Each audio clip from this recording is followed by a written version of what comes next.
All right, and welcome back to the Nexus Gaming Series. We are here in the grand finals. We have Alaska on the left, Order of the Sleeping Dragon on the right, and with me co-casting today is Jason. How are you doing today, bud? Oh, it's going to be an awesome day of HOTS. We're looking at an excellent grand finals. Thanks for having me, man. It's going to be, I'm looking forward to it. No, well, just thanks for coming. And right away, we're gonna have a test at our hover. Not a bad idea at all. It's just such a strong enabler. But like, do you have any sort of picks that you expect us to kind of see here, where it's like, you know, these are the things that they should definitely get rid of on a map like Sky Temple? Well, Sky Temple is all about rotating, so I expect there to be a pretty high premium on picking and banning the globals, and Garrosh is kind of that automatic, you know, ban that you just expect to see on the other side. So they'll go ahead and take that out right away. So there's no displacement there. And then I expect the globals to be a high priority here in these first couple pick phases. This gray main here, I really like it. It's a You called it. Order of the Sleeping Dragon coming out with Brightwing and then ETC. Now, ETC, not a global, but can be. And a map like this, we often do see the stage dive. Yeah, the nice thing about the ETC pick here is it's early enough that they can go either way with it. You know, it's very flexible at this point. They can decide to look at the enemy comp, see that Mosh Pit could be a serious contender and a serious threat, and go with it. Or they can go with that stage dive for the split push, but they don't have to. So they have Brightwing, so they have a lot of options. And I love this early in the draft. They're not showing anything at this point, and they can take this draft wherever they want after the second ban phase. And I really like that you noted what? I was just about to say, you know, like, you know, they didn't show much of their draft, and I was literally just about to say to you, like, I've cast these guys a few times, like, typically, you know, like, I was about to say, like, we would see another tank pick up here, and they would, you know, kind of not show much of their own draft, but an Abathur very early out here, that's interesting. Yeah, he's pretty good on this map, you know, on big heavy maps like Sky Temple. You would expect to see the Abathur for that split pushing potential. He does get the opportunity to dual soak when you start to see the enemy team commit hard to these temples. And it's just overall not a bad pick for Abathur here. But we'll have to see how it works out for them. Right now, they have a really good copy target in the gray main. But again, until we really see more of Order of the Sleeping Dragon's comp here, it's kind of hard to tell who's winning this draft. I was Illidan, man. I'm sorry, like I was about to like, you know, just like go right off of what you're saying, but that Illidan ban caught me off guard.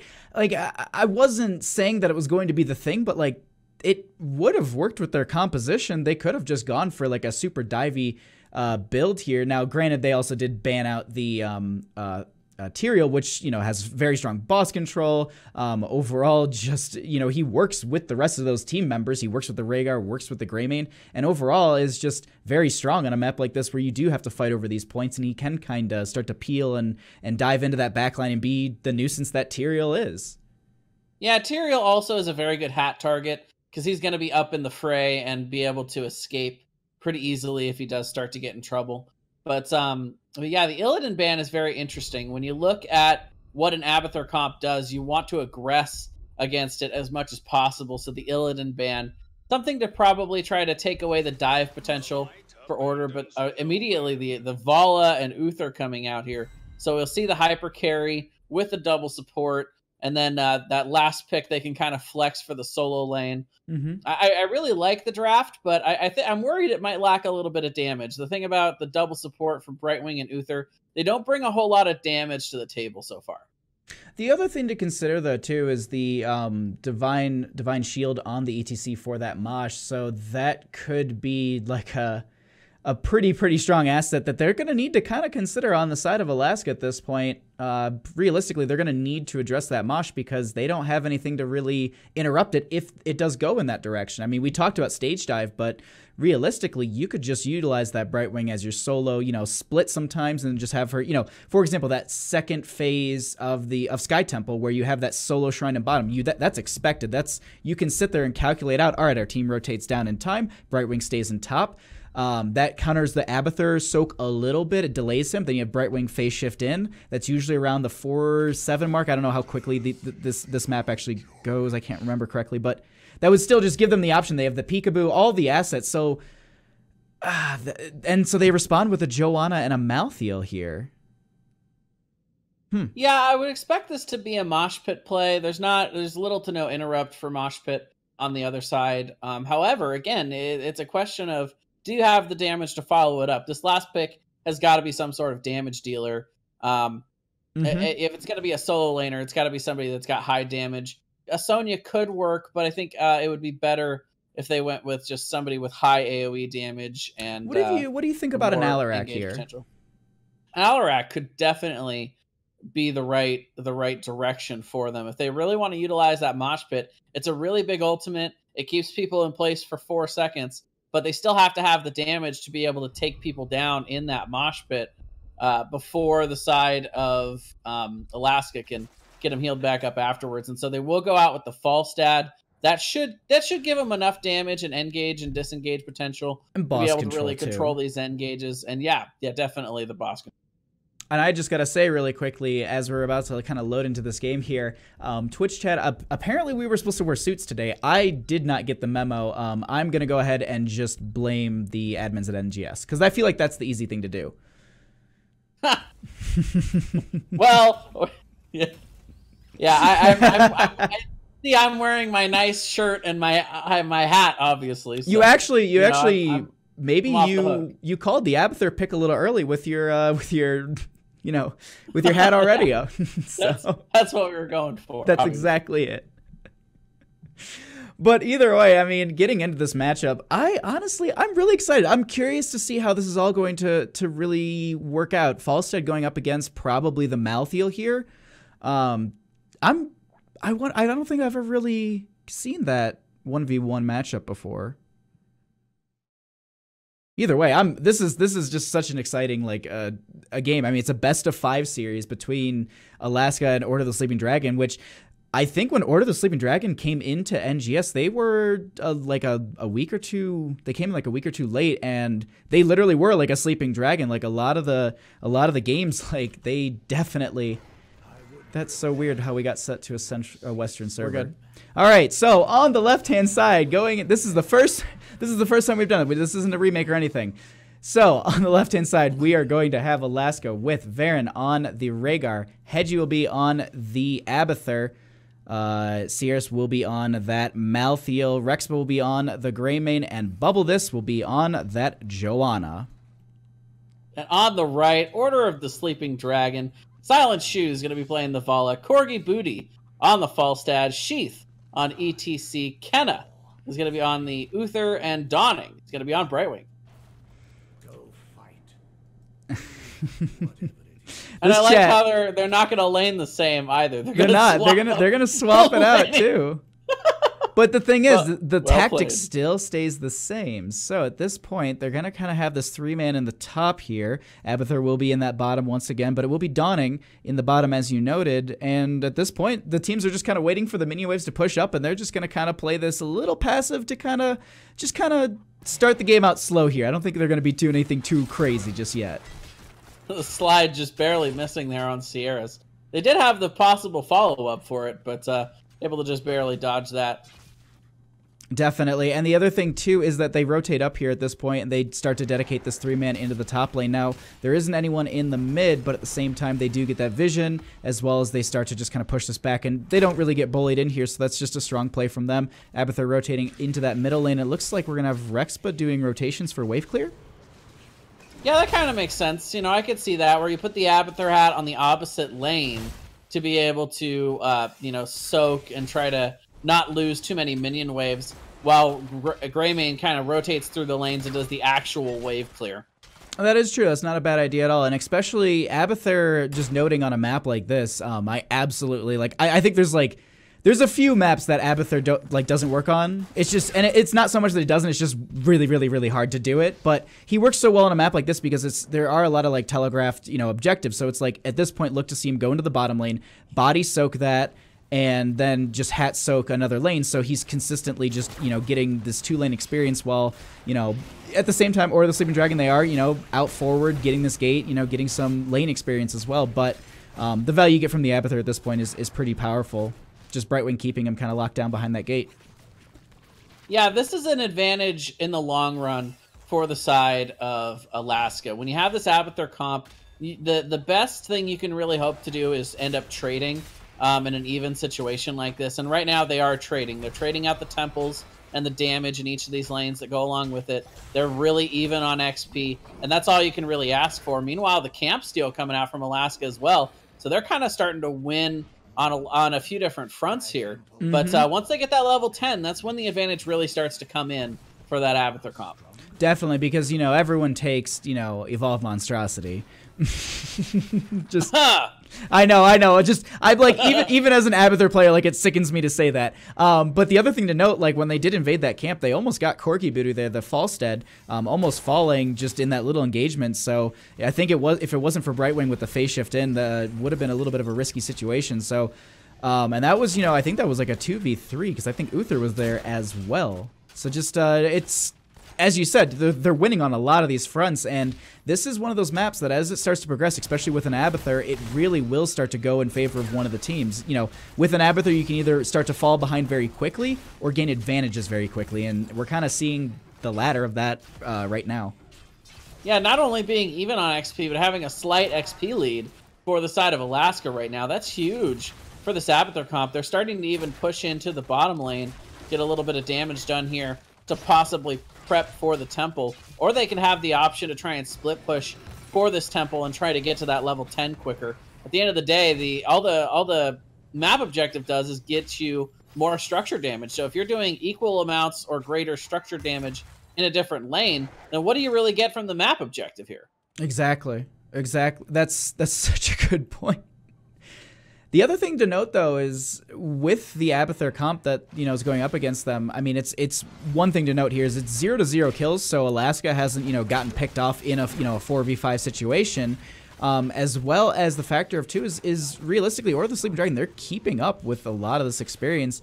But this is the phase right here where I'm curious to see if this is where we're going to see that kind of shift in the dynamic in the game here where, you know, Abathur now has 2 free lanes to push. And we talk a lot about it, but it's just one of those mechanics that it's just like not a lot of people get to, well, I don't get to cast a lot of Abathur games in 2. It's just like on a map like this, it's just such a strong asset to have.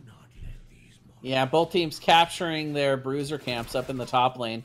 The advantage will go to the side of Order of the Sleeping Dragon with those globals. Falstad should be able to clear this out and slowly push it out, but both teams do seem to be rotating down towards the bottom. Brightwing is actually going to be left for the clear here in the top, and Falstad will start to come down. It looks like, yeah, they went ahead, got that vision, as well as got him in range for the flight. It looks like he's going to go also and clear the wave. That will give him some more seasoned marksman stacks here, and gets them a little bit closer, making sure that they don't lose out on some of that experience that the Abathur will be, you know, slowly getting. Brightwing actually clearing that top lane slowly but surely, and realistically, it looks like this is just going to go over to Alaska. Now, they didn't lose out experience-wise, and they're starting to actually kind of take advantage of the experience on the side of Order of the Sleeping Dragon. Slightly. Yeah, it was an interesting call. They decided instead of coming in and trying to go after the map objective here, to just go out to lane and soak to try and catch up. They know that level 10s are coming, and they don't want to get overly aggressive here. Corgi Booty going to have to go ahead and barrel roll his way on out of trouble there from that pressure from Greymane in the mid. But right now, both teams playing pretty passively. They're not wanting to... I feel like these two teams are kind of feeling each other out here in Game 1.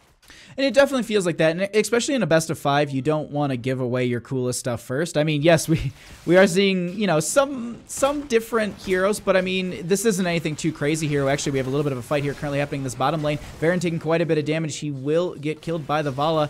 They do get this camp, but at the same time, it is just cleared out right away, and they actually move on to boss with that pickup onto the Rhaegar.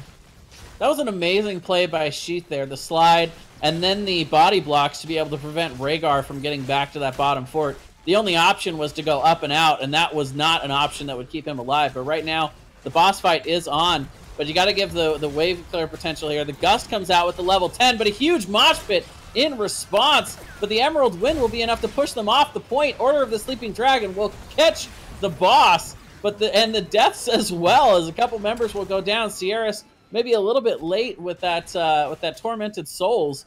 A huge play there for Order of the Sleeping Dragon. And yeah, that is a huge pickup. Now that gust was just so well timed, and a few of them actually, you know, they came right back in, and that mosh was just perfect too. I mean, like, realistically, they set themselves up really well for that boss, and they took it in a very dominating way. I mean, they utilized all the tools that they needed. You know, Brightwing had, I believe, Emerald Wind, if I'm not mistaken. That came out and just got that push. You also had the ETC Mosh for some setup. You had a Gust for a little bit of a separation there. So overall, I mean, that was just a very strong pickup. Now, they lose about half the health of the fort. It's not an insane value. It is an early game boss, but still, it pulled the members out of lanes. Now, it gave them advantage to kind of start pushing out, soak up a little bit more, and now we're seeing a bit of experience advantage on the side of Order of the Sleeping Dragon, and this is a very good situation for them. Though we do have a little bit of a pull here onto the ETC. He's taking a little bit of damage from Rexpa, but we'll be able to kind of just walk away and get out just fine. And again, both teams are just going to go ahead and trade out the different temples here. Again, kind of getting back to that patient play, waiting for all of those ultimates to come up. Right now, Order of the Sleeping Dragon does not want to force without Mosh Pit, so they're going to go ahead and back out there in the bottom lane, and both teams will finish out trading out these temples. But you know, one thing about that last team fight is it's a advantage in confidence boost here for Order of the Sleeping Dragon. Now they know they can win a team fight. Now they're going to tend to fight like that the rest of the game. And you can see that exactly right here. The cleanse does go out into Rexpa, and they are starting to chase this, but the blind went out into so many of the members. They turned around, and it looks like they also will go ahead and finish out that temple. So as you said, they do trade out these temples. 13s are on the side of Order of the Sleeping Dragon, so they do have the advantage in the situation, but it doesn't look like they're going to utilize it. I think that maybe they take an aggressive camp? Yeah, they're definitely looking around, seeing if they can find anybody hanging out, maybe find a bug in the bush somewhere. But for now, they'll go ahead and back off. They'll just trade out these different camps and just take a little bit of breather here. Within this downtime, it's important to you know, get your lanes pushed out and just get your mindset ready for the next team fight. That's exactly it. I mean, I think there was maybe a little bit of miscommunication because they rotated aggressively into that top lane, and I was like, I think that they're going to try and take a fight here. That would be stronger for them. Off of that, they can, you know, go into a pickup onto, you know, the aggressive side siege camp or hard camp. So it was just one of those things, and maybe it was just, you know, they weren't sure, and they just kind of lingered, and then they just went and got their camp. A little bit of an engagement here happening onto Sheath, though. We do have quite a bit of damage coming out from Sierras as well as Bubble this. But the cow will be able to just have the knockback, and just there's the disengage, no fight, and top lane and bottom lane will need to be addressed from both teams, well, top lane at least. Yeah, nice use of disengaging tools there by Sheath. Order of the Sleeping Dragon. They knew they couldn't really get the kill without him being able to disengage, so they didn't overreact. I really like that in teams when they don't see that and feel like they're obligated to attack on the other side. Just let Sheath get out, but we do see the Ultimate Evolution coming out here. They're trying really hard to force on him now, but the phase shift will come down with that shield. Nice Emerald Wind to split up the side of Alaska. And for now, they will go ahead and use that as the disengage tool to be able to get back safely to their fort. We'll go ahead and have the Abathur clone just kind of poke a few of the members there and just kind of rotate away. And we actually have a single phase altar. Now, the one thing I was going to note is that, you know, I was saying that top lane needs to be addressed. And so they actually, I think Falstad kind of pushed that up during that engagement a little bit, or at least came down before it. Either way, top lane got pushed up. And so that is going to be just something they're going to need to respond to. Abathur does have a little bit of a clear, but it's not, I don't think it'll be quick enough, especially with that camp kind of barreling down the top lane too. Meanwhile, Rexpa going in after Corgi Booty will use the Gust to disengage. And that's really the big part that we didn't note too much about this comp for the side of Order of the Sleeping Dragon. They do have the globals, which can be really good for controlling the map. But they also have good engage and disengage tools. Every single one of these fights that the side of Alaska has tried to force, the disengage has been there for the side of Order of the Sleeping Dragon. They've been controlling 100% of when these fights do and don't happen. That's exactly it. Actually, Rexpa hearthing in the bush there. Sheath will go ahead and come back out and get the knockback on him. Looks like they will get off the point, go on to Sheath. We actually have a Hearth back from Rexpo. Looking like it's trying to clear that top. A huge mosh onto 2 of the members, though. Baron will get the Ancestral Healing onto Sierras. There will be the Tormented Souls into a few of the members now. We do have Falstead, who came down as well, but quite a bit of damage has gone out to Sheath and Akina, but it looks like there will be that healing out from the Uther that will just keep them right back up. And realistically, this fight continues, but we do have... Oh, okay. I think the Brightwing got the phase shift at the last second there. I was like, ooh, Brightwing went in hard after downing there, but was able to get the phase shift out. Rexpa doesn't have any stuns to be able to interrupt that, so it was a smart move by Dawning there. Once again, displaying the ability for Order of the Sleeping Dragon to be able to engage and disengage with their comp. Exactly, and actually, we have a little bit of a fight. It was an aggressive rotation on the side of Alaska. Looks like they were trying to maybe catch someone there. Yeah, who knows? Either way, it looks like both of these camps will be picked up, though. And at this point, these teams are going to start to play. I think they're going to play a little bit more strategic, especially with their roaming. And they're gonna group up a little bit more, mostly because of the fact that these later game deaths are going to be very long, and that's when you can realistically start to get a huge push. Boss becomes a huge advantage. Most teams are pretty much at just keeps at this point. And excuse me, I apologize, missed that. Falstead fell there. Yeah, nice pick going over to the side of Alaska. That's going to be their first kill of the game. But overall, I do like the macro play coming out from Order of the Sleeping Dragon. But the boss attempt will be there, and I don't think Order can really contest this too much. They are gonna posture for it, but at the end of the day, they don't have Falstad. They only have the Emerald Wind to try and zone. They're gonna go for it. They do get the phase shield down. No mosh pit available just yet. 9 seconds, but the fight is going deep here. Sheath is getting very low. He'll be the first to fall here. Kenna also going to go down. Rexpa very low, but it is indeed going to be Alaska taking that fight. Emerald Wind not quite enough to score it here for the side of Order of the Sleeping Dragon. And it looks like they will chase down these last 2 members. Sears will finish off Silent Shoe there, and that was a huge pickup. And what I really liked from Alaska was the quickness in which they decided to take boss. They got that Falstead kill, and you saw an instant rotation into that boss because of the fact that there was no gust. And I guess they just said, you know what, there's probably Emerald Wind. We don't know where Brightwing is. She's not here, but let's take this. And it was a little risky, but that Brightwing ended up kind of knocking a couple of the members into the walls rather than off the point, just the way that it was kind of placed. So it's just one of those things that they just didn't get that full knockback that they really, really wanted here. And Alaska was able to kind of pick this up, and they got a keep off of it. Now, Falstead, Corgi Booty starting this mid temple just to kind of get a couple shots off, as well as just, open up the map a little bit more for his team here. Yeah, and Alaska is not without tools of their own to be able to handle the boss control of Order of the Sleeping Dragon. Between Iron Skin and the cleanse coming out from Rhaegar, they do have the ability to still stay on that point and be able to control that boss point when they want to, if it's timed out correctly. But a mosh pit coming out, cleanse will be able to get Sierras out for the moment, but Corgi Booty with the aggressive fly-in to be able to finish him off there. Varen also in a ton of trouble. Bubble This will come in with the Blessed Shield to get him out of that. Rexpa, though, is on the wrong end of that team fight, and that's going to be 2 picks going over to the side of Order of the Sleeping Dragon, and the Temple going to go to them as well. And that's a huge pickup for Order of the Sleeping Dragon right now. I mean, that means that they can realistically take mid and top. No, they're going to start pushing in, and they're just going to try and open this up themselves. I mean, I love this call. I love this call. This is aggressive.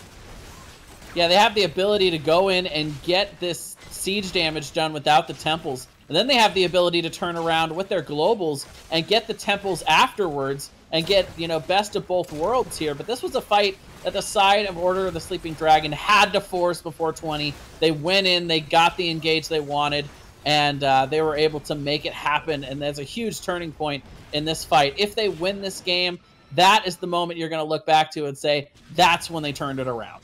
That would be the definite moment. And now here we actually have, so it was a really good call. They called the retreat. They didn't stay too long. They didn't get 20s here, but we actually have 20s on the side of Alaska. Now, these are sliver differences here, but at the same time, that is still a heroic advantage. Now, a few of the members are on this point. We do have quite a bit of damage going out. A huge stun actually from Johanna. There is the Storm Shield that did go out onto a few of the members. There is the Gust for the disengage, and it looks like they will be able to just kind of make this full retreat. The other thing they need to consider here is that we have 3 catapults currently on the core. Falstad does fly down right away with that epic mount.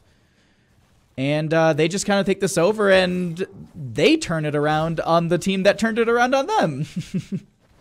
Yeah, I think that's a good disengage here from Order of the Sleeping Dragon. This temple is not going to be the end of the game. It's going to get a little bit of damage done to the keep. But at the end of the day, that's not a fight that they feel like they needed to force. They had just gotten their level 20s, but we're still down Divine Shield, which is a pretty big game-changing heroic here. And so instead, they go out to lane, they'll push out these lanes, and reset and get ready for the next part of this game. That's exactly it. They're doing a phenomenal job of just saying, you know what? All right, this is the 20 phase. This is the death timers are about 60 seconds. We're not going to just trip up and, stagger a death, and then, that's when they get the advantage. They get another keep. Because you saw, they only got two kills, and 2 kills on the side of Alaska means that you only have, 2 left physical bodies that can actually defend, because you just have an Abathur. Yeah, he can clone, but at the same time, it's just... It's an untalented version. So it's just one of those things that they're doing this really nice passive play, but at the same time, Order of the Sleeping Dragon is just kind of setting up and trying to realistically maybe catch someone in a rotation here.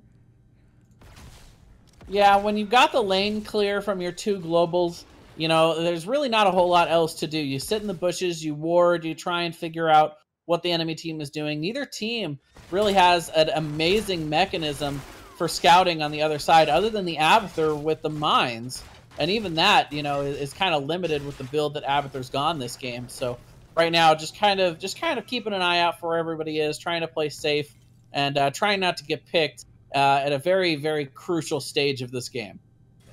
That is true. I mean, that's the big thing. Now, we have a double temple phase here, so I'm curious to see how the teams are going to split up. Boss is up as well, so this is a lot of win conditions for both teams realistically. Now, Boss can realistically take it either way. It's more of an advantage for Alaska because there's no keep for that defense, and now the question is, will they be able to sniff this out in time? Johanna currently rotating down. They've got Boss down to half health. The Gust is available.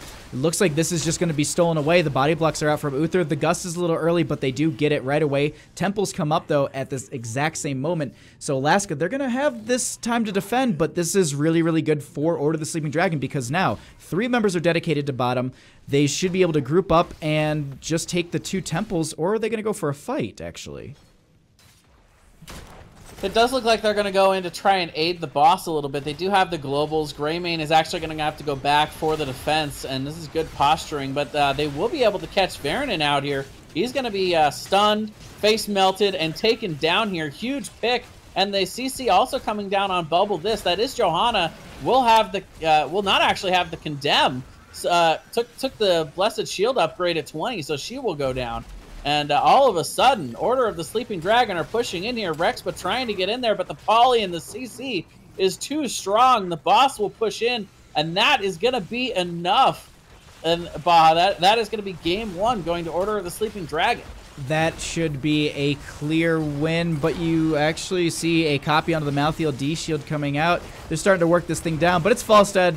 20 minutes into the game, level 22. He's taking some core shots, but either way, they should be able to burn this down. Brightwing actually falls here. Corgi Booty a little bit low here. We're not going to cease. Okay, no Caleris core. No Caleris core. GGs are thrown out, and that is going to be game number 1 going over to Order of the Sleeping Dragon in this best of 5. Is that these teams are insanely well matched. I mean, you saw consistent, experience, consistent. I think the game ended what was like 8-5 in death. So it wasn't like a crazy back and forth. These teams were very well matched, and this is the grand finals for Division B for the Nexus Gaming Series. And I'm ecstatic to see that we have such a tight competition here. Yeah, it wasn't that one team had the mechanical ability to beat the other. That was all decision making at the end. Order of the Sleeping Dragon made a big decision at the end to go after that boss and had the winning decision. They didn't just outplay them by pressing their buttons better. So I agree, very evenly matched, and it'll be interesting to see where this goes in game 2. Instantly, the Vala ban out here, which you would expect the Garrosh ban on the other end, but we'll have to see if Order of the Sleeping Dragon wants to make any adjustments of their own here. That's true. So the Vala ban, not bad. Maybe they prioritize that Tassadar themselves, or they try and get the Garrosh. And the other thing too is, you can see exactly, I think they're kind of forcing the Garrosh ban on the side of Order of the Sleeping Dragon in this situation, because it's like, do you want to deal with it, or do you want to ban out something that's good for maybe a first pick, burn against the Immortal, which it looks like that's what Alaska's done. They've taken advantage of just making sure they take out an asset that can realistically run this map quite quickly. Yeah, and if both teams have the ability to pick up Garrosh, who's kind of been the focal point of most bans, first ban phases, for quite a while, then that first ban, they have the ability to kind of ban out what they don't want to see on the other side. So the Vala ban procs into the Garrosh ban. And this time, it's going to be Alaska picking up that ETC. So they'll all right off the bat going to make some adjustments here for game number 2. Yeah, they're going to want to make sure that it's a staple that I've seen in a lot of their compositions, and it's a strong one too. I mean, I believe Bubble This, their tank player on the ETC, is a very strong asset, and we've seen it banned out often against them because of the fact that his slide in, his setups are really powerful. We've seen how he combos his moshes with quite a few heroes here. I mean, we've seen it with Medivh, Jaina. I mean, there's all sorts of options that they can combo it in, as well as just good stage dives that get into the back line. So overall, even then, it's not even just the player; it's just the hero itself. ETC is just a strong tank, and to put it in that first slot is just a great choice. Yeah, ETC has had a pretty interesting journey through the meta. When they first changed him and did that big rework for him, he kind of fell in the meta. But as the double support comps have kind of risen in popularity, that's really what he's needed to be powerful.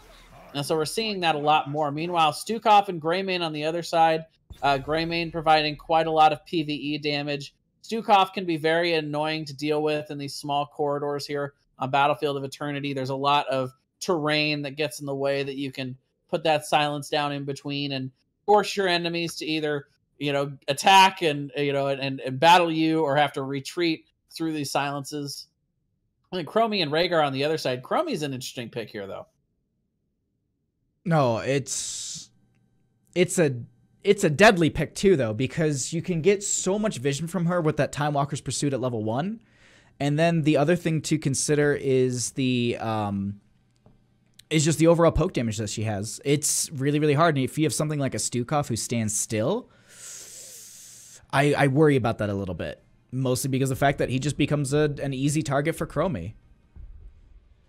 Yeah, we don't see a lot of Chromie on BOE due to the fact that she doesn't really have very good PvE damage, but it's made up for a lot by the Rhaegar.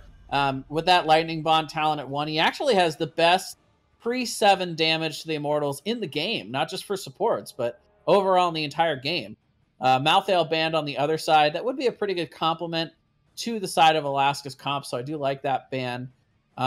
All the while, I would expect the side of Alaska to start prioritizing eliminating some of the dive potential.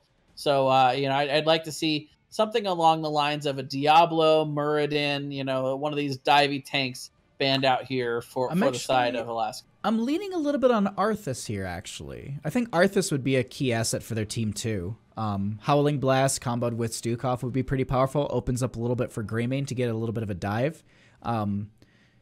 I'm thinking, if I was drafting on the side of Order of the Sleeping Dragon, I think that's one of the things that I would put. But you noted the Diablo, and that's a pretty good choice. But we actually see a Cho'Gall ban.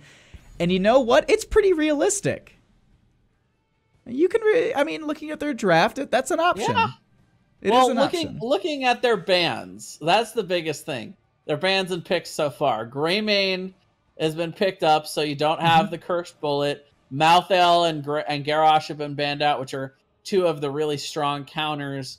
And so they're not wanting to be pigeonholed. They're not wanting to have to use those last 2 picks to counter the Cho'Gall. So since there's nothing else that's really that threatening to their comp, they're just going to go ahead and eliminate it and not have to worry about it. And that's one of those things. I mean, even if they never planned on it, it's just like, it could maybe hinder what we plan on taking. Maybe they don't have anything to deal with a Cho'Gall, so they're just like, you know what? Even if they don't do it, let's just take it out just in case, that there's that, out of nowhere, curveball or something. It comes at you. You're just like, well, we can't fight them because they just have too much dive, too much engage, or, they'll win every fight because it's sustained. So it's not a bad idea. But actually, Li Ming and Muradin coming out here, and you talked about things that work with a dive. Let's talk about a reset and a dwarf toss. Yeah, kind of the old classic reset comp here of Greymane and Li Ming. A lot of Greymanes nowadays tending towards the Cursed Bullet, but Go for the Throat has been slowly climbing back up into the meta, especially with these double support comps where you want to be able to dive in after one of these supports and get them down. And so that we might see that here with the Muradin being able to jump in, the Greymane being able to go in with him. And Li Ming, if they decide to go with the Calamity build, could also kind of be that divey, collapsey hero. Mm-hmm. So we'll have to see where the rest of this draft goes from here to try to stop I'm interested to see what build comes out of Li Ming, because there's some variations that we often see on this map. I believe there was at one point I've seen like a bunch of there was basically like a missile build just to actually get a bunch of damage onto the Immortal, and the poke from it's really good too. But we actually have a Falstad into a Sonya here. Falstad and Sonya, so quite a lot of adjustments. And the Samuru being insta-locked here. So we actually, I believe this was the map that we saw Roll20 break out in that top 8, or the top 4, or no, top 8 at BlizzCon with the Samuru. He does do quite a lot of PvE damage. And having the stealthies here is very interesting. I like it. I like the build. It does help to be able to get into the back line, harass the Chromie, and try to set up some of that damage for the resets. And it is countered a little bit by the ETC and the Sonya being able to possibly turn around and try to blow them up. But we'll have to see how... It's a bold move, Cotton. Let's see how it works out for him. Mm-hmm. That's exactly it. I mean, a Samuro pick here is a little early, or excuse me, a little.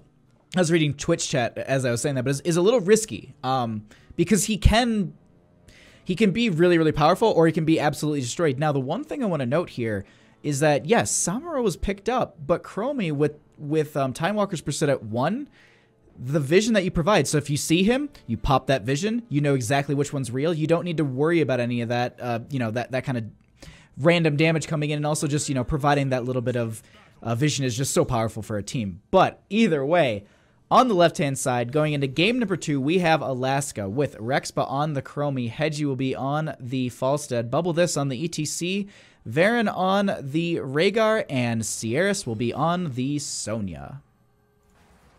And on the right, it is Order of the Sleeping Dragon. Corgi Booty is going to be on the Samuru.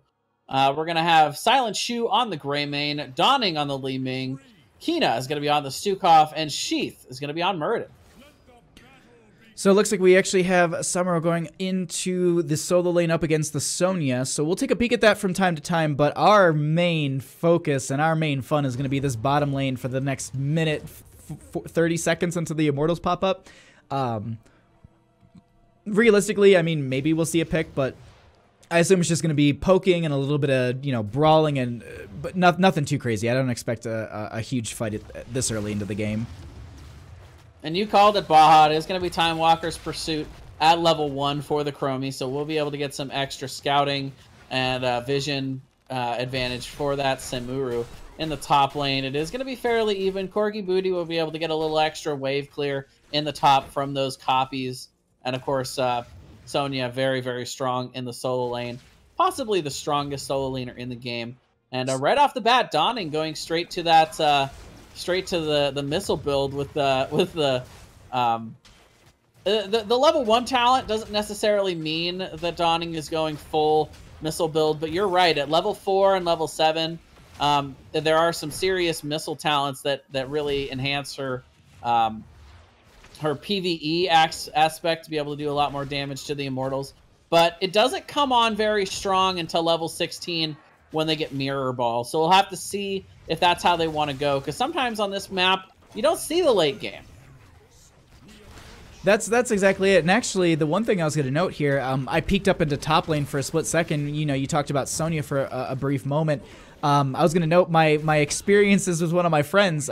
He was actually playing a Samuro on one map, and there was a Sonya he was up against, and he basically kept screaming. He's like, somebody needs to rotate, you know, somebody needs to solo with me. I can't solo lane against her.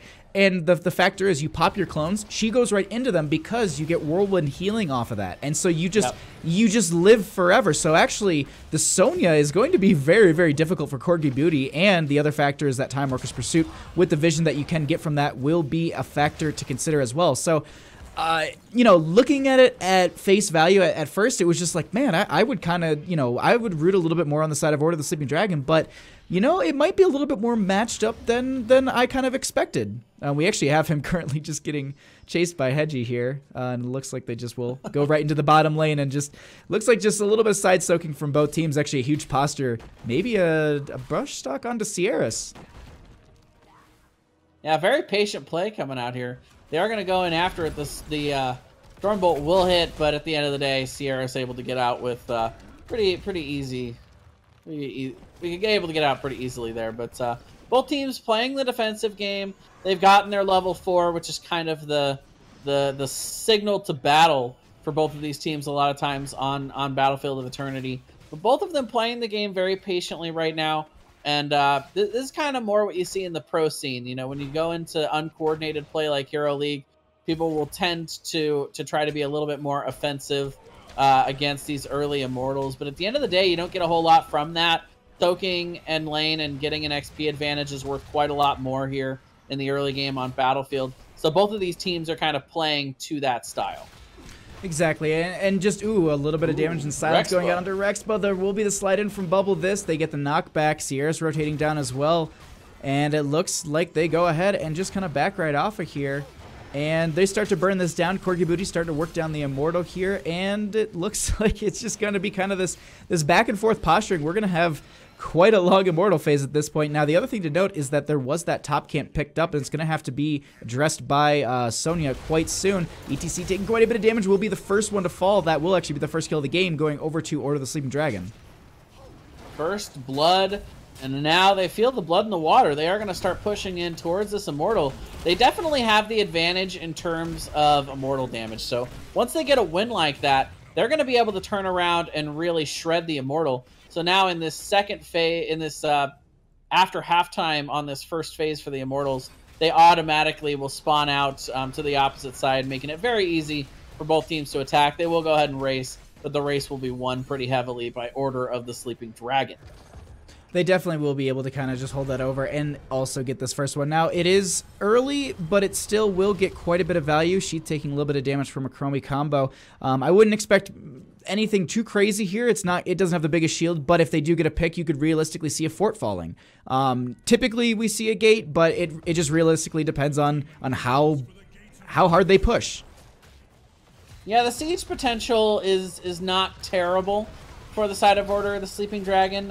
You will see Dawning just kind of hanging out in the back, throwing out abilities. Silent Shoe also having the cocktail to be able to pressure. So they're going to get some work done here. But if it's defended right... Oh!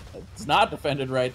And it is indeed going to be the Calamity build coming out from Dawning, showing it on full display there. The ability to collapse with Silent Shoe, and they'll get yet another pick, and the reset coming in. Sonya also falling in the top lane, so all of a sudden, Order of the Sleeping Dragon really waking up here in the mid as they start to head in towards the mid game. They're going to start to get a serious advantage out of a couple of really key plays and picks there. No, that was a phenomenal play, and I'm sorry that I missed that top lane kill. The Samuro player must be a lot stronger than at least the one that my friend was going up against. But either way, it's just one of those things that I was looking at it, and I was like, I wonder if actually they wouldn't get the insane value that I was thinking. But either way, he will have that camp clear, which it looks like he might be rotating into his team for maybe picking up that camp, or at least rotating around and maybe getting a gank here. Yeah, a lot of this game and a lot of the team fighting and picks are going to come down to Sheath. If he can hit that Stormbolt to start it off and be able to dive in with that, that's going to allow for the follow-up and the concentrated damage that Greymane and Li Ming can put out to burst to get that to get that reset rolling. If they're able to get that on a squishy target, which is pretty much anybody on the side of Alaska, can be blown up in that fashion, then it's gonna be a long game for Alaska. That is also a really good note. And the other thing to just kind of go on top of that too is that it looks like they've timed out this camp. Timeworks Pursuit will go out and show that they are there. But the other thing to consider is that they almost have 10s on the side of Order of the Sleeping Dragon. So if when this next Immortal phase pops up, they will be down on that side of Alaska. So they need to just consider what they're going to do for the next 10 seconds, how they're going to lane up, how they're going to really realistically go up against this matchup here. Yeah, the best play for them here is going to be to play it passively, go out and lane and soak, try to get that 10, and just try to wait for halftime. You know, the posturing means that the side of Order of the Sleeping Dragon is going to have to go across the map here to be able to get to the Immortal, so they can send just a few members, which is what they're doing, kind of posturing up, trying to slow the advance a little bit while they get 10. But it looks like that 10, it might be just a little bit too far away. Halftime will be procced here. Still need a little bit of XP, and I don't know, it's going to be close. They get the 10. We'll have to see if they're able to rotate to the mid in time to be able to force this.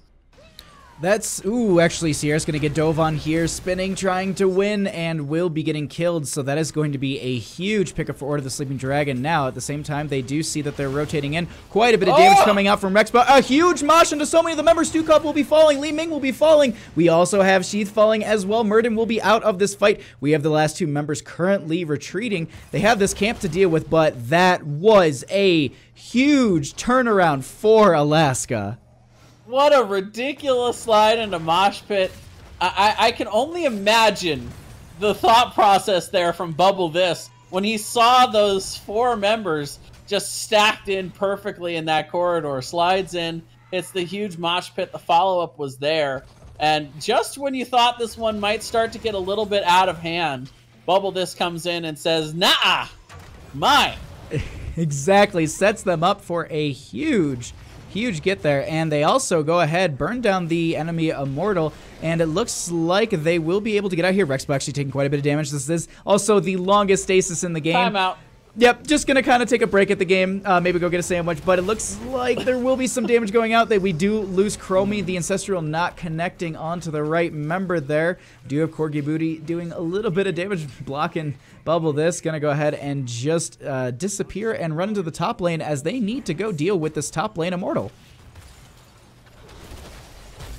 I can't help but notice in chat the excited to see Bubbles be humbled. I can't wait until they get to the mosh pit here in a minute.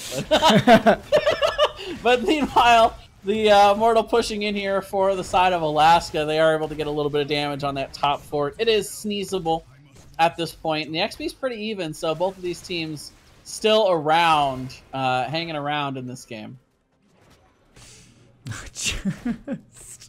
Just Twitch chat. Just every so often I peek over at it, and it's up carrots. That's all it is. Yeah. We do have a little bit of poke going out onto this top camp. They do see it. Murden will go ahead and get time trapped and just getting damaged there, but it looks like they will go ahead, pick that up, and they start to push in this top lane. Now, making sure that they keep the pressure out is going to be pretty beneficial for them, mostly because of the fact that, you know, their sneezable fort won't get sneezed on. Yeah, nice defensive posturing here. The Samuru still going around doing Samuru things. One of the best campers in the game will be able to get the job done up there or down there, I should say, to be able to pick up those camps and get on that. But for now, both teams just kind of rotating around, trying to get the XP advantage. 13 has been picked up here from Order of the Sleeping Dragon. At any second, we should hear the toll to be able to see that next Immortal phase coming on in. Yeah, it shouldn't be too long at all at this point. Now, 13s, they're on the side. Once again, it's just this level advantage that we've seen coming out from Order of the Sleeping Dragon. This game has just been phenomenal. I mean, they've kept a really good pace. They've gotten a couple more kills. We actually have a time trap being triggered there. Looks like it will just be the clones kind of just pushing a couple of these members back. But either way, looks like they will not be getting it. 13s will be kind of picked up just about in time. They might get the halfway mark here. Oh, not even. No, they'll get it in time. It's not even a worry on the side for Alaska. So this will be an even matchup for this next Immortal phase. And realistically, this next one, these are going to start barreling down the lanes. We're looking at a 13, 14 minute in-game Immortal, and the scaling is going to start becoming more like a bus. Yeah, we'll have to see exactly how again the Li Ming decides to finish off that build at 16. It's gone pretty much full teleport build. They are doing a nice job of collapsing on people. Speaking of which, the Falstad gonna have to barrel roll out of trouble there. Sierras also having to deal with the Order of the Monkeys down here. But for right now, both teams not really hitting those ganks that they were hoping for. And they'll just go ahead and rotate out to start getting damage on these Immortals. We actually have Corky Booty taking a little bit of damage there. Looks like, though, he will start to go clear out that bottom lane camp. I believe once he shows down there, maybe we'll see an aggressive rotation from Alaska. Falstead currently coming back in with the team, and it looks like exactly that. Since we do have one member in bottom lane, we're currently going to have them kind of spread out and potentially start to poke on the enemy Immortal. Yeah, that's kind of the problem with Alaska's comp here, is once they see the members of Order of the Sleeping Dragon out in lane, they don't really have a whole lot of damage to be able to put down onto the Immortal to take that advantage when they can get it. Silent Shoe going in after Vernon, and right now, Vernon split out pretty far, is going to be in a ton of trouble, gets hit by the slide, and the resets will come on in. Going to proc the Gust and now disengage from Alaska.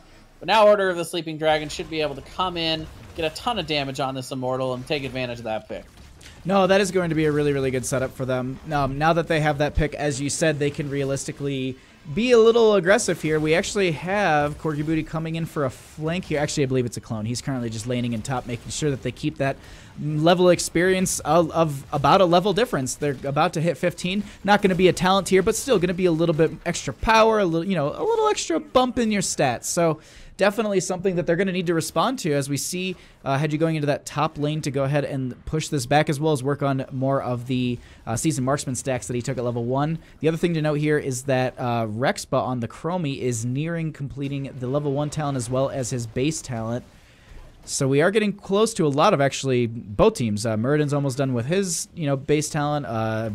We have ETC almost done with his proc rock. So a lot of these heroes are going to become even more powerful, or a little bit more sustained. So this later half of the game is going to become very interesting, as we see actually a dive here onto Rexpa, and Sister Healing does connect. We do have the two members trying to get out here. Bubble this, setting up for a huge 3-man mosh. Does get interrupted by the Li Ming, though. The flailing swipe does come out. Looks like they are trying to chase this. There is a flight forward. Do we get the Gust back? Currently going to gust them in towards their gate, but it looks like they'll go ahead and just go over to the Immortal and start to burn that down. Really well played by Order of the Sleeping Dragon, particularly Downing, being patient with that wave of force to be able to interrupt the mosh pit. That could have been a huge moment there for Alaska, but able to deny that 4-man mosh pit from getting any more than about half a second worth of stun time. This is a pretty good RNG spawn point here for the side of Alaska, but as the level 16s come in here, it's going to give Order of the Sleeping Dragon the opportunity to go ahead and push in. They won't have the full Immortal like they would have liked to have had, but they will eventually be able to push in and get the advantage now that they have 16, and this should be an Immortal going over to them. Definitely, and it looks like Alaska has just postured up around theirs. They're making sure that they play this safe. We do have Falstad currently in the bottom lane going ahead and making sure that he's just pushing this back, as well as getting that experience they need to get closer to 16. But at this point, it looks like they're going to take an aggressive rotation to this. We do have Samuro coming in to the fight. We'll just use those clones. No big deal. Not going to be losing out any of the members there. He's still going to be in that bottom lane, just pushing that up ever so slowly. But realistically, if they don't take advantage of this talent advantage, Alaska will slowly just side soak it with Falstad in bottom lane, and they'll lose out. They need to be a little bit more aggressive, like they were in that last game we saw, where they had a slight advantage and they just barrel rolled from that. We actually have Chromie also finished her level 1 or her base talent, so she now does the double shot. So there's just a little bit more damage coming out from them. Muradin getting close to his his talent as well. So it's just it's all these things. They're becoming more and more powerful, and they're just kind of letting them get 16. They're losing the advantage. Yeah, I'm surprised they're not being a little bit more aggressive here. They are trying to poke in towards it, but meanwhile, the side of Alaska still does have the ability to catch somebody out here if they do get a little bit too aggressive in here. You don't really want to take a fight on the enemy Immortal if you can avoid it. But the slide is coming in here. The stun to follow it up from the Immortal. Sheath is going to have to pop Avatar. He will Dwarf Toss out. And that's the kind of thing that they're trying to avoid here with all that damage. Sonya actually going to be the first to go down, though. They turn around and will get the kill on her. Everybody from the side of Order of the Sleeping Dragon will be able to stay alive. And now, finally, we will see them going on in and finishing off this Immortal phase. That's why they call it Battlefield of Eternity, though, I suppose. It's just an eternity of battling. In the mid, yeah. Absolutely. Eternal conflict in the mid. Oh, man. But either way, we currently have this team postured up, and it looks like they might go for a pick here. Maybe once the team goes a little far forward, they'll go ahead and have Silent Shoe and Sheath. There's a time trap currently, though, that's going to scout it out. But I don't know if they... Okay, there's already danger pings, too. We currently have Falstad flying into the bottom lane, so it looks like this will be the defense, but this will probably be a fort, maybe a keep front gate going down, because as I noted, this is an 18-minute in-game Punisher. This thing is strong. We actually have Sheath taking quite a bit of damage here. Going to go, actually, a little bit more coming out from Dawning from the Li Ming, but they'll just go ahead, go behind this gate, and just poke this down, and just make sure that they don't lose too much out on this huge push that they have currently happening. Yeah, I just try to get Sierra's just trying to go in. The problem with this comp, a lot of it is a lot of it's melee damage. You know, you get a lot of PvE damage from the Rhaegar and the Sonya, but they're not going to be very good at sieging in, or counter sieging, I should say. When this Immortal is pushing in, it's very dangerous for them to go in and really get full advantage of that damage. So it can be kind of hard for them to clear. They are able to clear that up and save their keep, but it has taken a lot of damage in that top lane. Currently going to have the members of Alaska rotating into this bottom lane. Going to go ahead and pick up this camp. Meanwhile, on top, Order of the Sleeping Dragon will go ahead and do pretty much the exact same thing. Hedgie will fly up to make sure that they don't lose out on the keep, because there are a few members coming up here, and it looks like they do want to poke this thing down and make sure that catapults are going to be pushing this lane. And because actually Gust coming out here, buy a little bit more time, because if they have catapults naturally pushing, it's just going to be so much harder, because every Immortal fight becomes a time bomb. I mean, you're going to consistently need to manage that top lane, because the catapults will naturally push harder than what you can just throw in there with your base minion wave. So it's just one of those things that Order of the Sleeping Dragon, they are realistically playing a very, very strong macro game here, and just making Alaska respond to them a lot of the time. And we currently see like about a 2.5 level difference right now. It's almost 20s. 20s are about a level away, but still, it's looking really good on the side of Order of the Sleeping Dragon for this game currently. Yeah, it's not outside of their reach. They do need to try to force a fight and try to get some sort of advantage here before Order of the Sleeping Dragon gets that 20. And the Immortal spawning, this is going to give them the opportunity to do that. Both the waves are pushed in pretty far, so the side of Order is not, they're not really going to be able to soak that 20 anytime real soon. So right now we do see them kind of posturing, trying to find somebody out. But Order of the Sleeping Dragon knows that this is their game to lose. They are not going to get too overly aggressive until they get that 20, and they're just playing safe for now.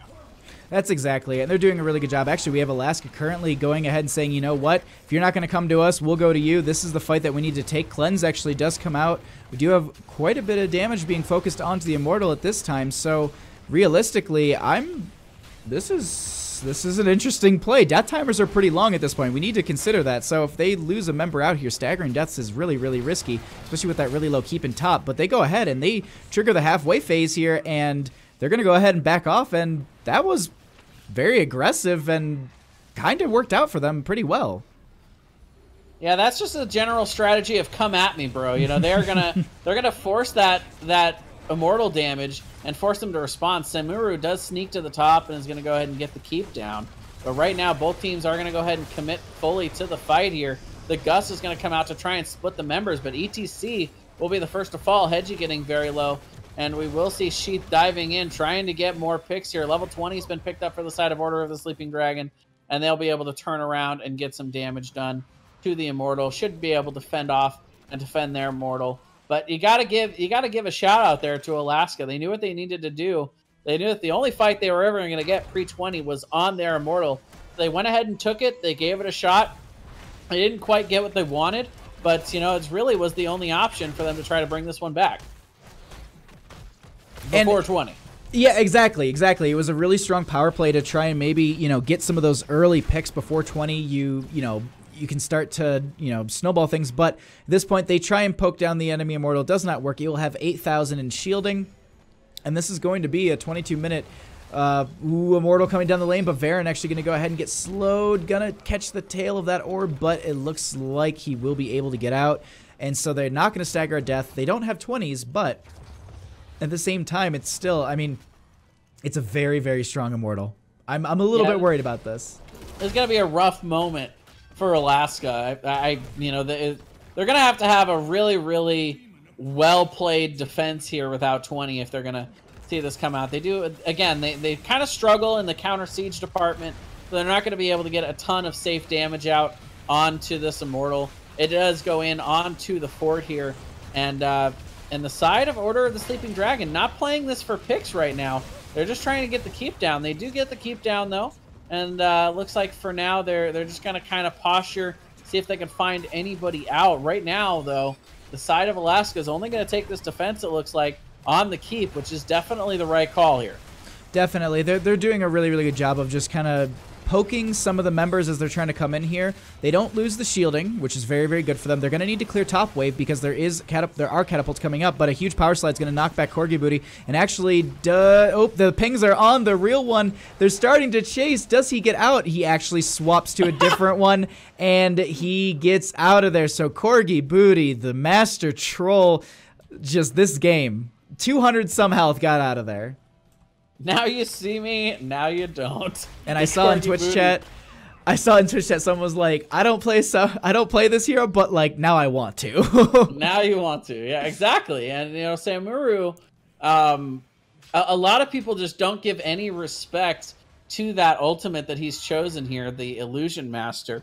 It's quite an interesting gameplay style. It gives you probably more, I would say, more mobility and more flexibility than any hero in the game, and that's really saying something.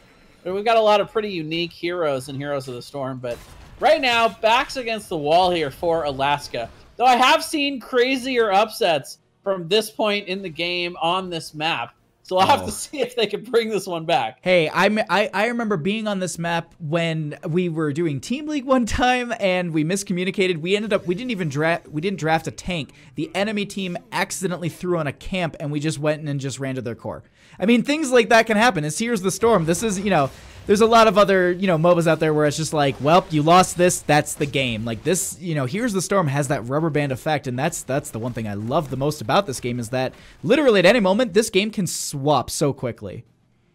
Yeah, the biggest thing is that Alaska is going to eventually have to open up a win condition by opening up one of these keeps. Probably top, but, you know, I don't know if they can win it off of the Immortal in the long term. They're going to have a really huge Immortal win. But they have their 20s. This is not over yet. The Order of the Sleeping Dragon is not just going to be able to sleep on it here. They're going to have to still pull this one off somehow. You know, they're going to have to get the job done here.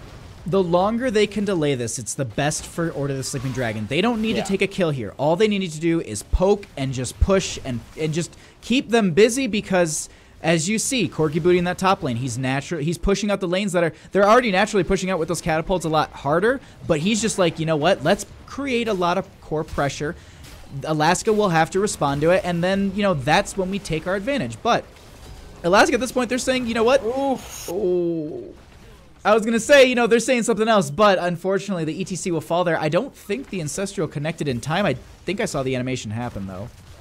Yeah, ETC caught between a rock, a hard place, and something else that was also not very pleasant. And right now, Hedgie's going to have to go back and push us all back. Actually, multiple members of Alaska going back to try and get the wave clear out. But Order of the Sleeping Dragon has gotten that pick on ETC They know that that it's not going to be contested for this Immortal. They will be able to push it in. Rex was going to come in and try and get some miracle combos. Does get a big hit on Silent Shoe there. And actually, it looks like they are going to go ahead and come in for the defense. They're leaving Falstad to try and defend it alone. 48% on the core, and Samuru still pressuring it, but they will be able to successfully push them off for the moment. And back again to the poke and stall war here is Order of the Sleeping Dragon. We actually, yeah, we have Corky Booty naturally just pushing up those lanes so much. Just letting them just push consistently up against this core while the rest of the team, they just poke. And the thing is, they can win this Immortal phase by just poking too with that Li Ming, the gray main. I mean, realistically, they've kind of really put them into a corner here, and they're slowly whittling them down. The question is, are we going to get a fight out of Alaska beforehand? Like, what's our big play here? We actually have a slide in onto the Li Ming. She will go ahead and get the dive over the wall. No big deal, and she'll get out. No problem. They save their Li Ming, and they just keep pushing up the bottom and top lane. As this series goes along, I continue to be more and more impressed by the shot calling, the patience, and just the understanding of how these maps are played.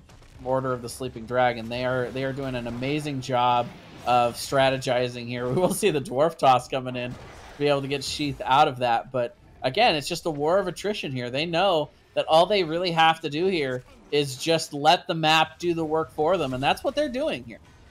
That's exactly it. They can't fight, and that's the hardest thing.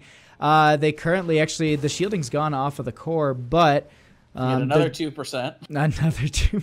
just nickel and diamond their way to game number 2 here. That's exactly it. And we actually have ETC currently they're posturing these members back behind the gate, but at the same time, Corky Booty once again picking up a camp. That's gonna start pushing up that top lane.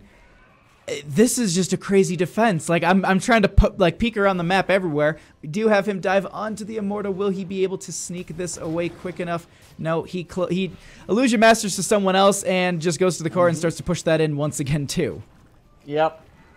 Like I said, a very interesting playstyle, but I got to give a lot of credit to Hedgie. I'll tell you what, there's nothing worse than being in this position that he's in here on Falstad, is having to be the core defender. I feel really bad having to watch him do this, because all you want to do is go into the mid and help your team fight, but he has one job and one job only here, and that's to keep the core alive. But finally, Order of the Sleeping Dragon will come in, get the poke they need to finish that off.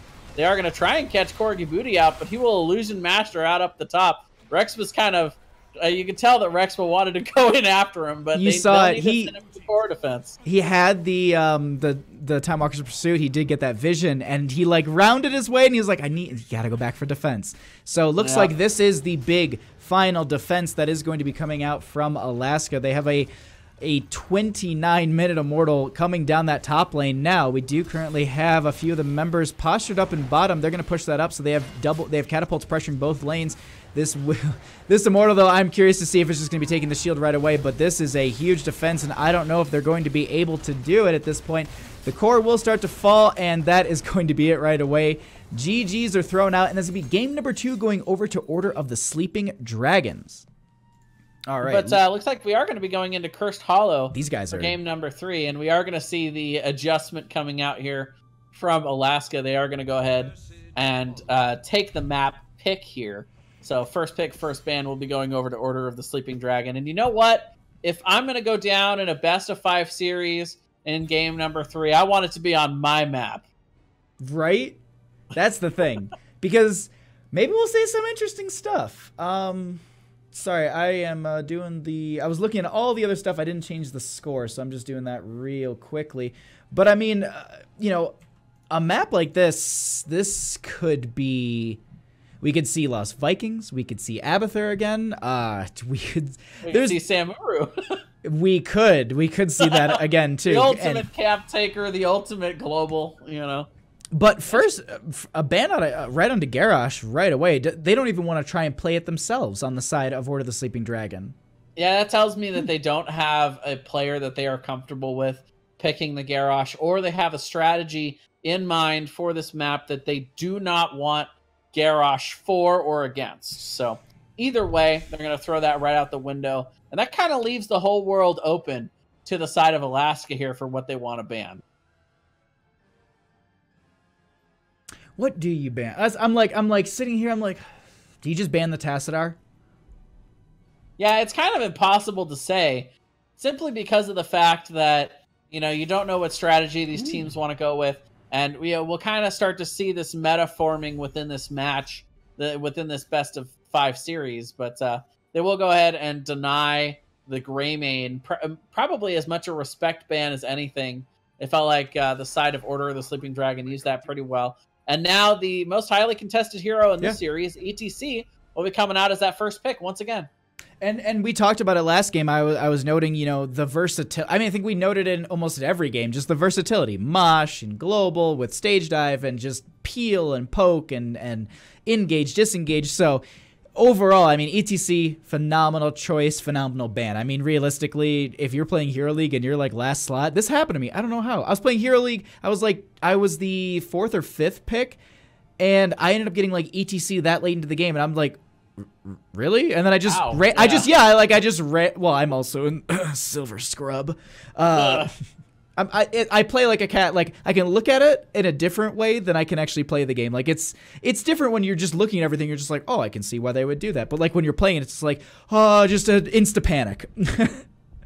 Right. Well, and at that level, it also, you know, getting a good hero like ETC doesn't necessarily mean a win or loss. Oh, but, correct. Yeah. Rhaegar, it's also just surprising to see it come through. But either way, back to the draft, as you were saying. Yeah, Rhaegar and Falstad coming out here. 2 really strong picks on this map. Alaska, you know, this is their map pick, so you would expect them to have an idea of what they want to do. And the Falstad would indicate that they're more interested in going with kind of that strategy that we saw from Order of the Sleeping Dragon in the first game. This is a really big map. You want the globals to be able to control the wave clear and the rotations. And Falstad, a good hero at being able to control the disengages and engages with gusts. So it seems to be the strategy that they're going to come out with. Ooh. But then the Genji comes out and is going to knock over that sandcastle because just try to stop Genji from engaging on you. Just try. Divine Shield. Mosh? Yeah. Divine Shield. Dragon Blade? Divine Shield. Do we see a Leoric is what I'm curious. Like, do you think they'll maybe going for some sort of like Entomb combo here? There's a lot of good pinch points for him. Yeah, I mean, there are a lot of good combos to be able to put with that. Any, what I like to call show-stopping heroics, which, you know, ETC already has one built in with that mosh pit. It could be really, really good with the Genji combo to be able to put him in position with that hyper damage that they can put out with the Dragon Blade. But they will probably want more poke, more sustained damage to be able to set that Genji up to be able to go in. All right, so just hear me out. Just hear me out. All right. You hyper carry on the Genji. You pick up a Brightwing and a Tyrael, and then you never lose any fight because you have Sanctification, you've got Emerald Wind, you've got D-Shield, like that. I'm just like this. This is no way that would actually happen, but it's just like it's one of those things like the boss control from the Tyrael, Brightwing. You know, you can set up so much for a Mosh. You know, Sanctification underneath that is just it just there'd be no way to cancel it. So it's like there's all these different things. I'm like, but what if you just went for this crazy like we're up 2 games, like maybe we take a little bit of a risk and we go a little crazy on this hyper carry. Yeah, the Genji is an interesting hyper carry subject because he's a little bit difficult. You know, like that's the thing is he has to be played at an extremely high level, and that's something that we'll see the pros do stuff like that on occasion because they're the players that are good enough to be able to pull those off.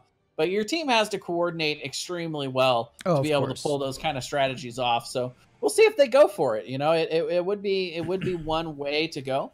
But they'll probably want to see, as I will, what these next 2 picks are going to be. So we're going to start to see a lot of what Alaska's trying to shape out here. We have some stats coming in, actually, from Twitch chat. Order of the Sleeping Dragon is undefeated with Uther in the playoffs. Interesting. But we actually see Vala and Tyrael coming out from Alaska, and so on the note of that boss control, we do have that, and it realistically looks like they've got a lot of good poke on the side of Alaska, so they've kind of got this kind of control comp starting out here. To note also, the Medivh ban, not a bad idea also. The way that their draft had been kind of looking with this sort of poke, you know, we'll take this game a little bit slower at our own pace, we'll control with our Falstead. The Medivh would have been kind of a nuisance, just, you know, the overall scouting, you know, the poke, the leyline seal, it just, there's a ton of poke and interrupt, the ins and outs that you get with the portaling, so I really like that ban from Order of the Sleeping Dragon, but these last two picks, I still consider the Brightwing just because of the fact that we saw it in game 1, and it was pretty strong. So if I was in their shoes, I would consider it again, and then maybe going for a little bit. All right, so Illidan coming out. This is kind of what I consider. Yeah. Hashtag not prepared. That's like I was not prepared. Yeah, Illidan. This is kind of what I think of as the home of Illidan. Here on Cursed Hollow, you want a big map that it takes a while for your opponent to be able to get back to the safety of their structures. So a lot of these tribute fights, Illidan has the ability to stick on someone, but guess who the #1 best person in the game is at sticking on somebody? It's not Illidan, it's actually Genji. So we've got two really divey heroes. That's gonna proc the, you know, like the side of Alaska is forced to go with another tank to try to be able to peel for Vala and Falstad. But I still don't know if that's going to be enough. They're going to be able to go in deep, get after the ooey gooey center of Alaska's team comp here. And I think this could end up being a rough game for them with the dive potential that Order of the Sleeping Dragon has. That is really true. If they can get after that Rhaegar and get him first, it's just going to be hard for Alaska to respond in these team fight situations. It's going to be rough. So the side of Alaska here have to try to recognize that early and see that their team fight is just not very favorable. I just don't see them competing in even team fights. They do have the global from Falstad.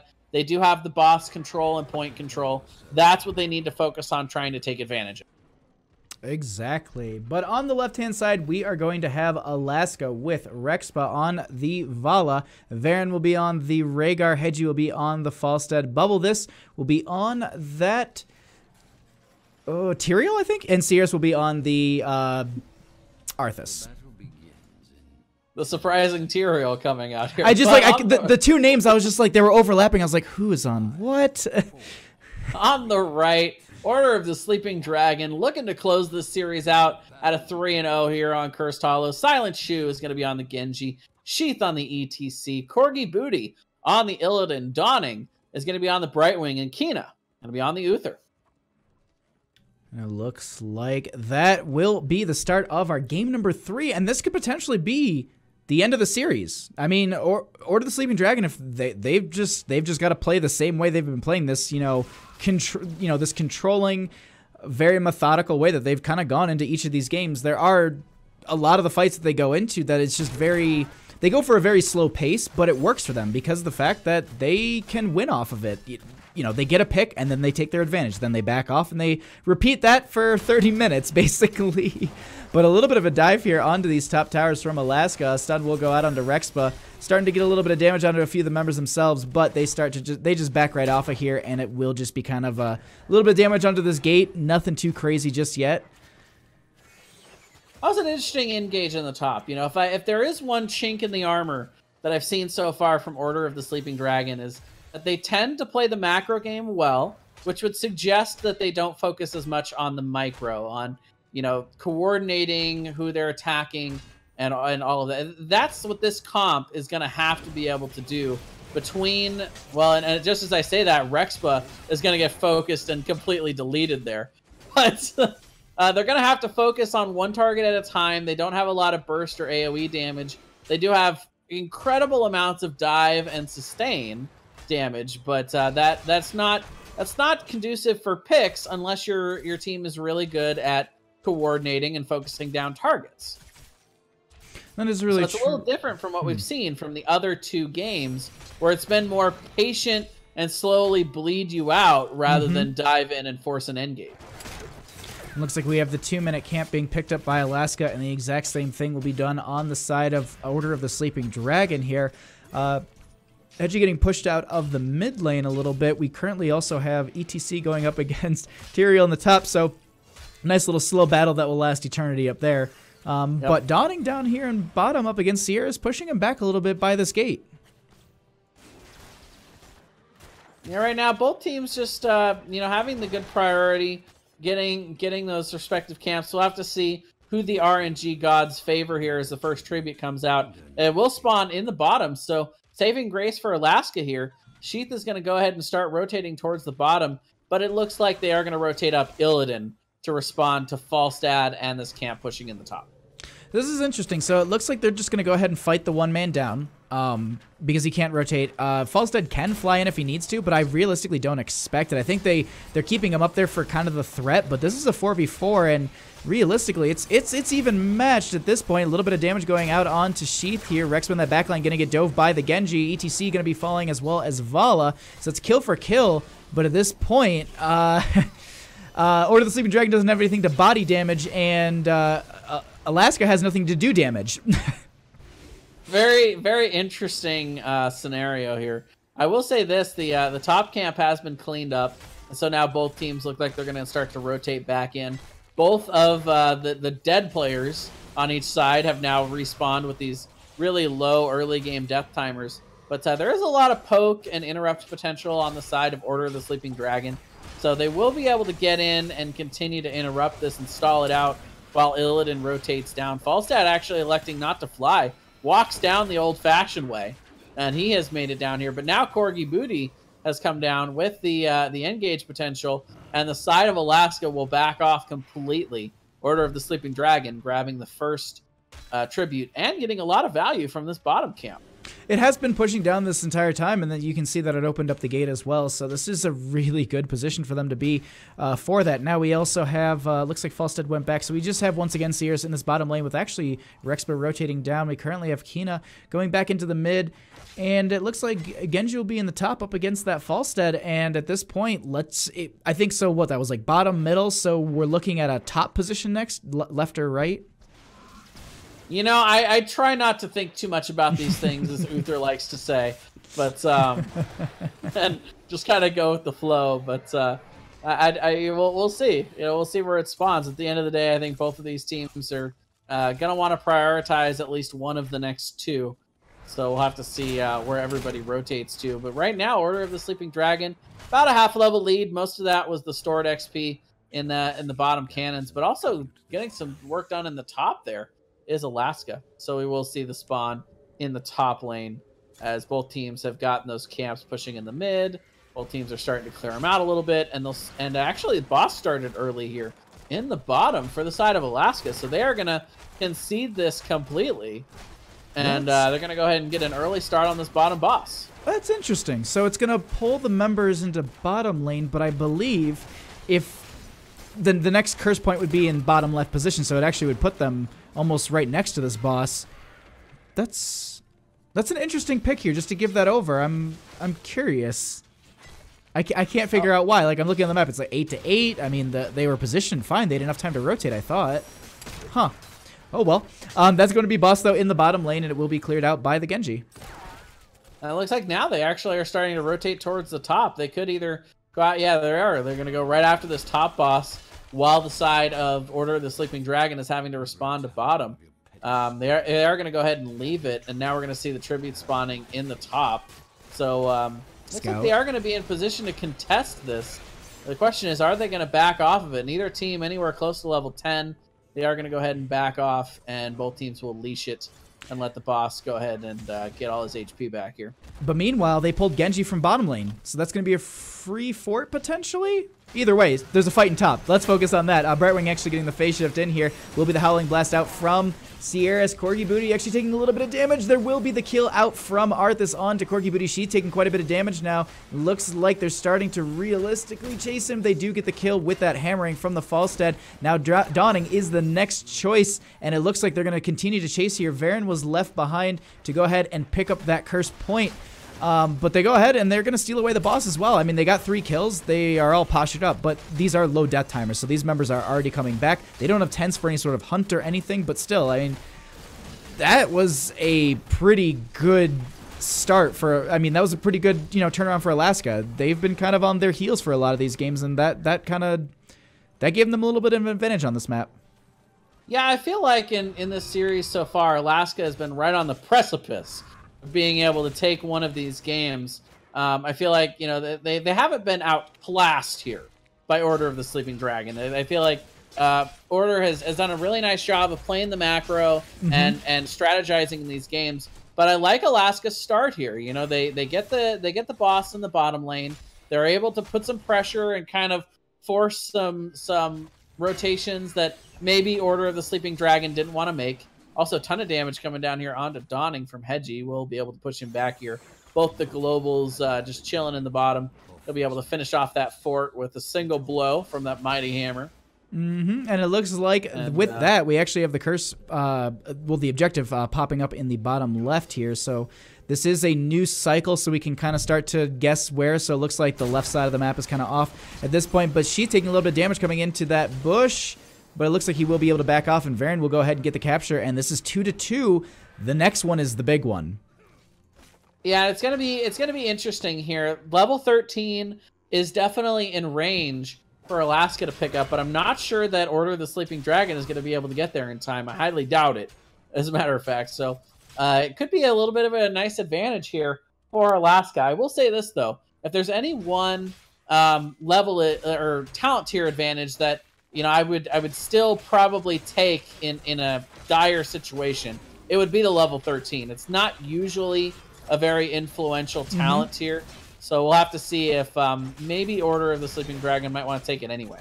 On some heroes, when I get 13s, I'm like, man, this is like Lunara's level 4 choices. Like, just like, yeah. I mean, they're impactful, but it's not. I want to upgrade my completely inert, you know. Exactly, but we actually have a dive here from Alaska onto a couple of the members. Corgi Beauty going to get the phase shift in from Dawning, but there's a gust that separates a couple people. Vala actually going to be following the Sanctification, coming out a little bit low, or a little bit late there. We currently have Corgi Beauty in that back, sticking to people. As you said, in draft, we actually have the Ancestral connecting, so they lose Rexpa in the situation, but they continue to fight potentially. Falstad going to go ahead and get the flight into the bottom lane, so they will probably have this capture. I don't think Genji can rotate quick enough, even with all the dashes.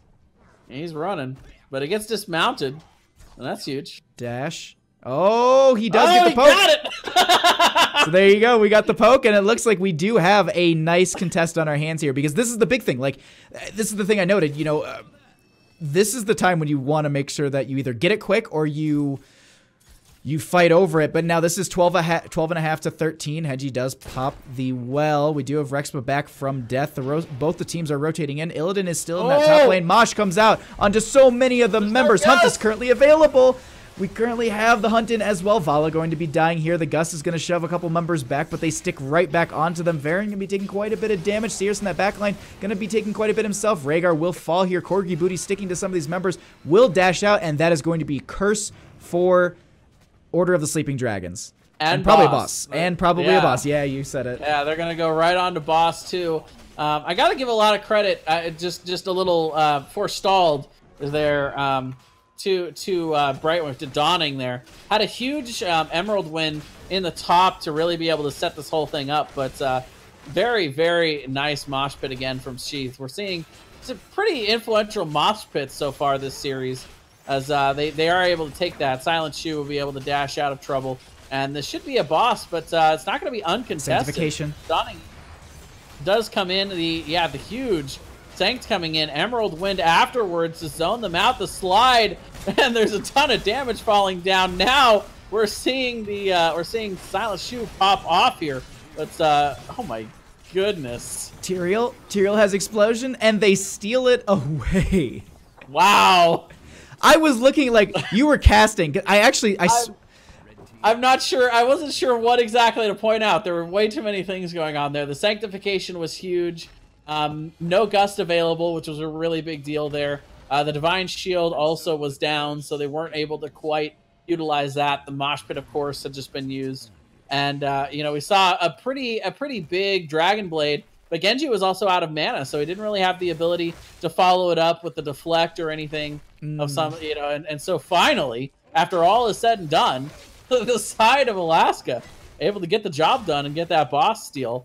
But all the while, all these other lanes are pushing with the curse, and so overall, it still is kind of a victory to the side of Order of the Sleeping Dragon. They maybe would have wanted to utilize their push potential a little bit more there, but they get every fort down, and so what else can you really ask for out of a curse phase? So it looks like they're actually posturing up for this boss potentially on the side of Alaska. And the other thing I was going to note, so Alaska, yes, they won over a lot of the fights there, and they do have about a level advantage, but that's the thing I was going to note about the curse is they spent the entire curse fighting over that boss. And so they got the 3 forts, and that did push them up in experience. But the other thing to consider here is that they weren't in lane soaking the tons of minion waves that just walked in and got insta-killed by, the archers from the backline. So it's one of those things that, like, yes, you could have gotten that boss and it would have been big and blah, blah, blah. But realistically, you kind of wasted your curse phase for that huge experience gain. But either way, I mean, we're looking at about a half a level difference here. And overall, that boss didn't get insane value. It did work down the bottom gate so that Keep is a little bit more vulnerable. But at this point, we currently have a lot of Alaska playing safe, making sure that they're postured up. And you can see them kind of hovering around this mid because the next curse point that pops up, they can go ahead and steal that, get cursed themselves, and potentially open this up for themselves as Order of the Sleeping Dragon has done. Yeah, you make a great point about a lost opportunity for a huge XP lead. You don't see that. It's not as obvious because it's something that just could have existed but now does not. But yeah, you're right. They could have definitely had a ton of XP advantage there. But all the while, we are seeing the tribute come up. This is Curse Point for the side of Alaska, so they are going to go ahead and come up and try to poke and prevent here. They do have the Tyrael in good position there with the Aldruins, but right now, it looks like they're just trying to forestall this. Falstad is in the bottom, trying to push back that siege camp. And so right now, I think it's all about the stall and the poke. Exactly, and you can also see that in mid that Brightwing has to respond to the hard camp pushing there, potentially opening up that fort. So it has lost shots at this point, so that is pretty beneficial for them. Rexpa getting that poke here every so often with that Hungering Arrow, also stacking that up, that level 4 talent. But the other thing I was going to note here is that I was very glad that you were casting that because I was looking at it and I just started zooming in the camera. I was just like, I can't even call out some of the stuff that's happening because it's just so insane. It's just like everyone rolled their face on their keyboard. A little bit of damage coming out here. There is the hunt in onto Rexpa here. They're starting to back up. Huge mosh, but there's also the Sanctification and Gust that came out at the same time. D-Shield onto the Genji. He does start to swipe, but he is a little bit low himself. ETC will be body blocked and killed there. We do have the Emerald Wind that came out. Corky Booty will dive to his fellow teammate, but Kina there will be falling. It looks like they go ahead and start on this boss, and I really like what they're doing. They know that they're going to go for the curse objective, and they're going to go ahead and burn down boss, and then, actually, Silence, you're going to try and steal this away. A couple of the members get off the boss and start to... They're just trying to slow this down a little bit, but they go ahead, they start to capture the curse point, and this is Curse with a 15-minute boss pushing on the top lane. Yeah, Alaska really coming out in this game 3, not wanting to go down without a fight. Got to give the MVP in that fight to Hedgie. That was a huge gust to be able to deny what would have been a very influential mosh pit. I think it was like a 4-man too. I honestly think ETC got everyone but the Falstad, and because he had it on cooled, that was perfect. Very disciplined play by Hedgie there. That was a really, really good play, and it looks like they'll go ahead and... Actually, I saw Corgi Booty kind of hearthing, but he doesn't. It looks like so he pushed up that bottom wave a little bit. Hedgie in that mid, soaking up that experience, also making sure that he gets close to his seasoned marksman. Just finished it there. They go ahead and get this keep, and they're going to start opening this up. This could potentially be game ending here. This boss is still full health. They've got another 25 seconds on their curse. Yeah, it does have the hunt to be able to come in here. Hedgie will fly over and gust back the members of Order of the Sleeping Dragon. The Emerald Wind trying to peel for him, but it's too little too late for the Uther. He's going to go down, and he's not going to be able to come back up. Level 20 has been picked up here, and the core is falling down. The shields are coming out at 80%, and the side of Alaska has come back here in Game 3, and we have got a series, my friend. Game number 3 going over to Alaska, and exactly how you said it, we have a series. We're going to a game number 4. All right, so we're going to go into this draft for game number 4. Battlefield. God, I don't know why. I don't know. Infernal Shrines and Battlefield of Eternity, I always swap them out. Even I'll say Punisher over Immortal. I don't know why, but I always do it for these two maps. The big question is, Yeah, well, it's because they came out at the same time. You know, these Diablo maps were really popular, but they had these things that never, you know, like we'd never seen before. And you know, it's not really the same as, like, say, you know, when they released you know, this newest map, Volskaya. You know, we only had to deal with the one new thing that we had to figure out the name of this big, you know, mechanical thing. Whereas now we got to add, you know, two different names of things to our vocabulary. But instantly, just clicking on with these ones, pretty much the same that we've seen before. The Greymane gets banned out. The Garrosh ban coming out pretty consistently from Order of the Sleeping Dragon. And now we'll see the ETC on Alaska's side. They're just swapping them over back and forth. Last game first picked for Order of the Sleeping Dragon. First pick this game, but we actually have Uther Sonya very early in this draft on the side of Order of the Sleeping Dragons. They really wanted that Sonya.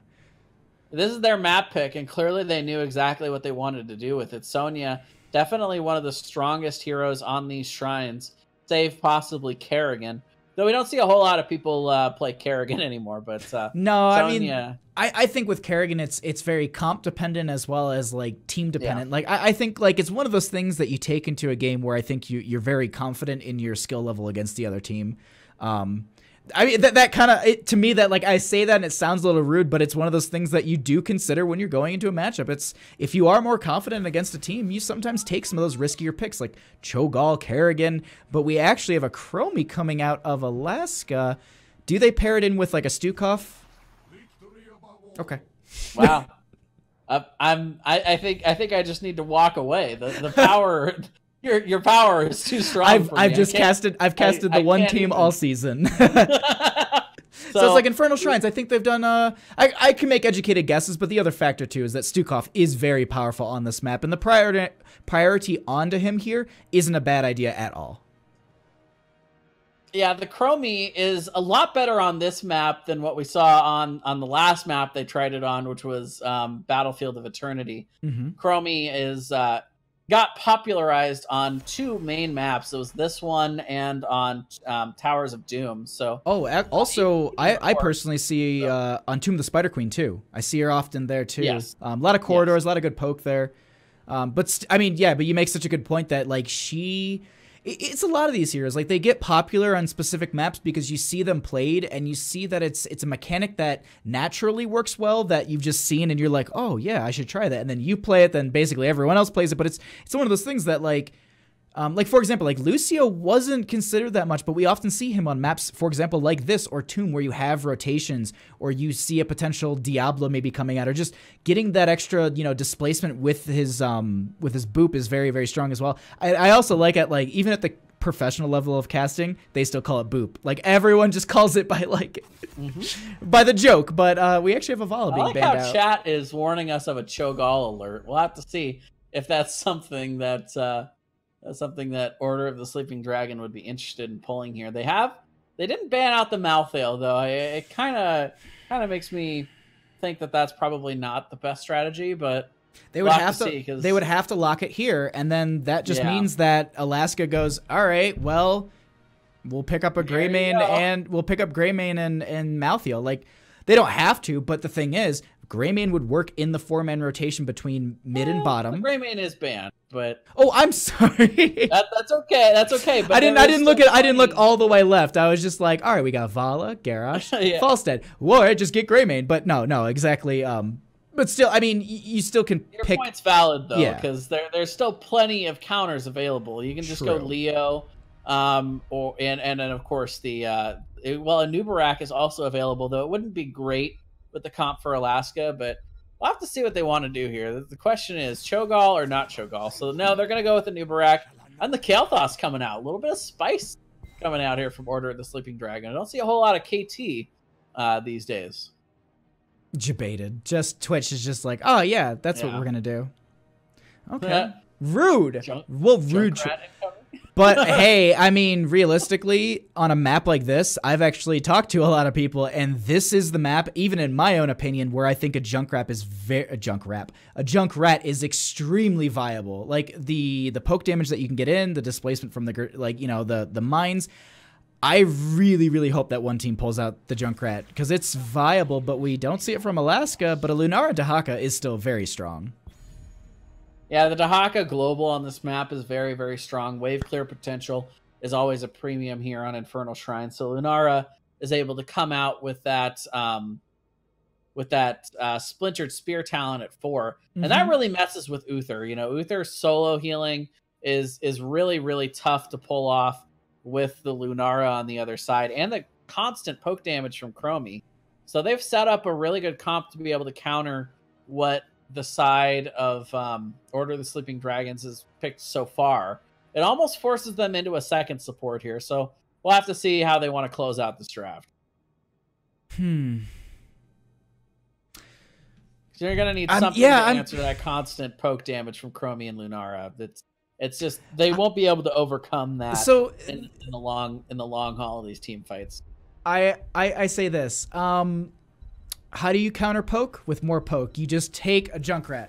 Dang it. But they will take the Kerrigan, That's how you counter it with the Kerrigan. Now, I know you're pumped for this, though, right? You have to be. You know, I think to myself, Sonya, the only one that can outpower her on the shrines is Kerrigan. But what if you have both? My goodness. I never even considered it. They're going to be very strong on the shrine fights. It's going to be hard. It's going to be hard to get in there. You know, it's going to be hard to get anywhere near those shrine phases without getting jumped on and completely melted for the side of Alaska here. Now I ask you this. It's how are you going to be able to jump onto these people if you're silenced? That's another thing to consider. And then, you know, it's just these teams, I'm excited. Like, we've kind of talked about these drafts every single time. We kind of say, like, this team's really powerful, but then, like, midway through the game, we're like, well, but you have to consider this, this, and this. It's like, I honestly think these teams have drafted great from both sides. But I still kind of agree with you. Like, if they do get a little bit momentum, or the Sleeping Dragon, I think they have a very momentum team based, and if they get it, they can take this really far and very quick. Yeah, the bottom line for this is it's poke and sustain versus hard engage and burst. So we'll have to see which one is able to come out on top this time around. That is true. But in this game number 4, still potentially game ending, we could be, you know, Order of the Sleeping Dragon could be taking this grand finals, but either way, we're up 1 for Alaska. On the left-hand side here, we have Sierras on the Dahaka, Rexpa will be on the Chromie, Bubble This on that ETC, Varen on the Stukov, and Hedgie on the Lunara. And on the right, Order of the Sleeping Dragon, Silent Shoe on the Kerrigan, Sheath on the Anubarak, Corgi Booty on the Sonya, Dawning is going to be playing Kael'thas, and Kina on the Uther. So up 2 games here. This is still potentially the win for them. They could take the grand finals here.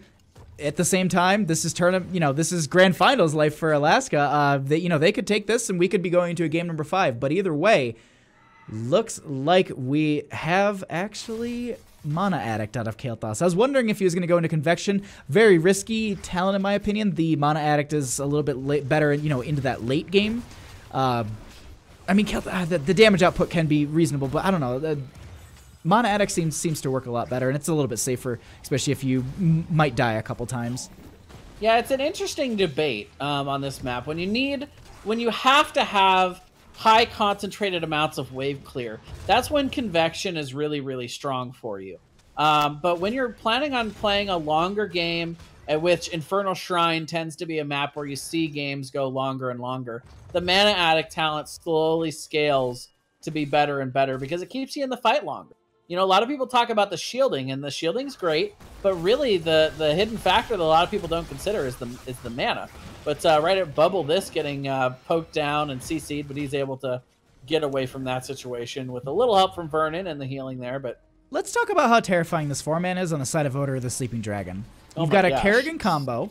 You've got Kael'thas with Whirlwind. You've got a stun from Uther, and you've got a stun from... Actually, you've got 2 stuns from Anubarak. So, realistically, we just saw Bubble This, that ETC. He stood still for all of that damage. He didn't get...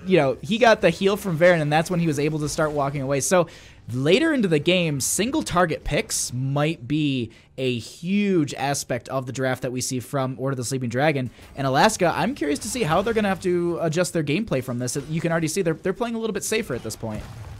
And no cleanse over on the side of Alaska either. Dukov does have Flailing Swipe to try and help them post 10 to disengage, but until then, it's going to be really rough for them to try and get the disengage here.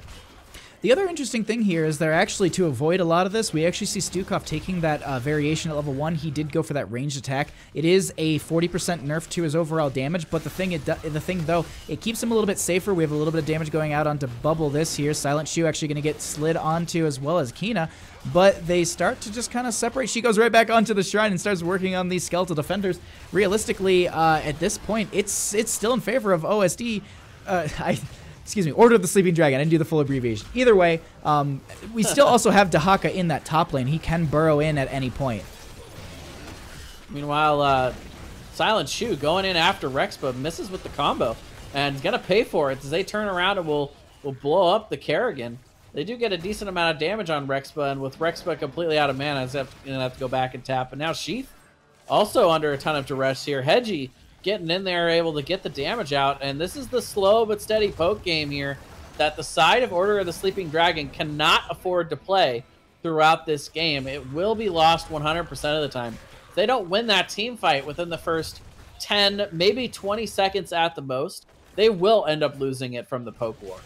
That is true, and the other thing to consider too is that Sonya didn't come in during any of that engagement, I believe. I think she was in mid when Dahaka burrowed in from top lane, so that was a big thing that I also think caught a few of the members off guard. They were very low, but they weren't backing off, and then Dahaka burrowed in right behind them, and that's when we saw the Uther falling as well as the Kerrigan. Or no, excuse me, the Kerrigan falling. But either way, it was a very powerful play. We actually have Dahaka already just kind of meandering his way back up into that top, and there's actually 2 members up here currently just barreling down on this, making sure that they open this up as they are expecting maybe some later game punishers to be in their favor. Yeah, no, this is the call that I like here on Infernal Shrines. If you don't win that first Immortal or first Punisher, see, I'm doing it too. But I put it in your head. Yep. You know, they don't even get the full fort off of that. They're gonna have to continue to dedicate the 4 members here for a little while longer after they push all 3 members of Order of the Sleeping Dragon back here. So they will eventually get the fort, but now they've opened up the top. So if the next Punisher should spawn in the top and they're able to get it, they're going to get a lot more advantage out of that than we saw Alaska get from the first Immortal in the bottom lane. True, and actually this is interesting. I want to know, we actually have a different fort talent for Sonya. Typically we see a little bit of a follow through for that extra damage, but a few of the members actually diving here onto Sierras. There will be an initial stun. There is a second one from so much damage going out, but the Essence will be there as well as the Burrow, but they also dedicate Uther as well. And so, but the thing is here is they dedicated 4 members for that kill. So meanwhile, bottom, Kael'thas is down here clearing, and mid's getting pushed in a little bit. So overall, like, yeah, you did rotate a few members, you got that kill, but at the same time, you now need to redistribute your entire team across the map and kind of make up for this lost soak that you have. So it's one of those things like, yeah, it was worth it, but overall, was it beneficial? Dahaka's already. How much did you really get out of it? Exactly. Yeah. Dahaka's back. He has Burrow. He didn't even. I don't think he missed a minion wave at this point. So it's just one of those things. Like, you dedicated a lot of assets to get a small reward, and it does it. There's some morale boost to that as well. But we do have the Punisher popping up quite soon, so we are seeing a priority onto these bruiser camps as well as on the side of Alaska also. Yeah, right now, both teams just trying to aim towards that level 10. It's definitely going to be picked up first by the side of Alaska, but we'll have to see exactly how long it's going to take for Order of the Sleeping Dragon to soak this out to 10, because it is going to spawn in the top, though, so they do have the ability to get that advantage should they get 10 and be able to get up here. But right now, it looks like they're looking for that pick down in the bottom on ETC. They've got him to about half health here, but he will be able to slide through and make his way on out. Maybe? He should be able to get out just fine. And that's actually a lot. Oh, Kael'thas. Oh, he's gone. And so that's actually that's huge for Alaska. Actually, Bubble this, just kind of poking these guys and keeping them down here a little bit. But here's the thing I was going to note. Alaska, they got that kill. They already opened up this gate. They have Dahaka on this point, so if they take this slow, that's great. Now, it is giving them a little bit of an advantage on the side of Order of the Sleeping Dragon. You can see Sony in this mid lane opening this up as well, and in bottom they're doing the same thing down here. But the thing is, I don't know if giving over the Punisher is worth opening up these gates that you maybe later in the game get the Punisher, so you don't have to worry about the the gate bait. The gate bait. Yeah, it's definitely an interesting kind of back and forth that these teams are doing. At the end of the day, you question how much you really get out of the split push, but it's also a matter of the leap coming in, and now the stasis. Corgi Booty gonna have to be careful here. Rexpo will be able to make it out with the help from Bubble This, and now all of a sudden it's Corgi Booty that's caught out. The slide will come in. Vernon gonna come in, and he's gonna fall, diving a little bit too hard and a little bit too far, and trying to get that Chromie. And I missed it in this top lane. It looks like there was a dive onto the Lunar, so they do get that. They hold this over with 37, but with the poke that they can get from a few of these members, I don't expect this to be too big of an issue. Yeah, they can let this they can realistically, Alaska can let this go. They're going to be fighting here, kind of taking quite a bit of damage, but we actually have Stukov falling very early. The mosh pit comes out, but there's no follow-up damage.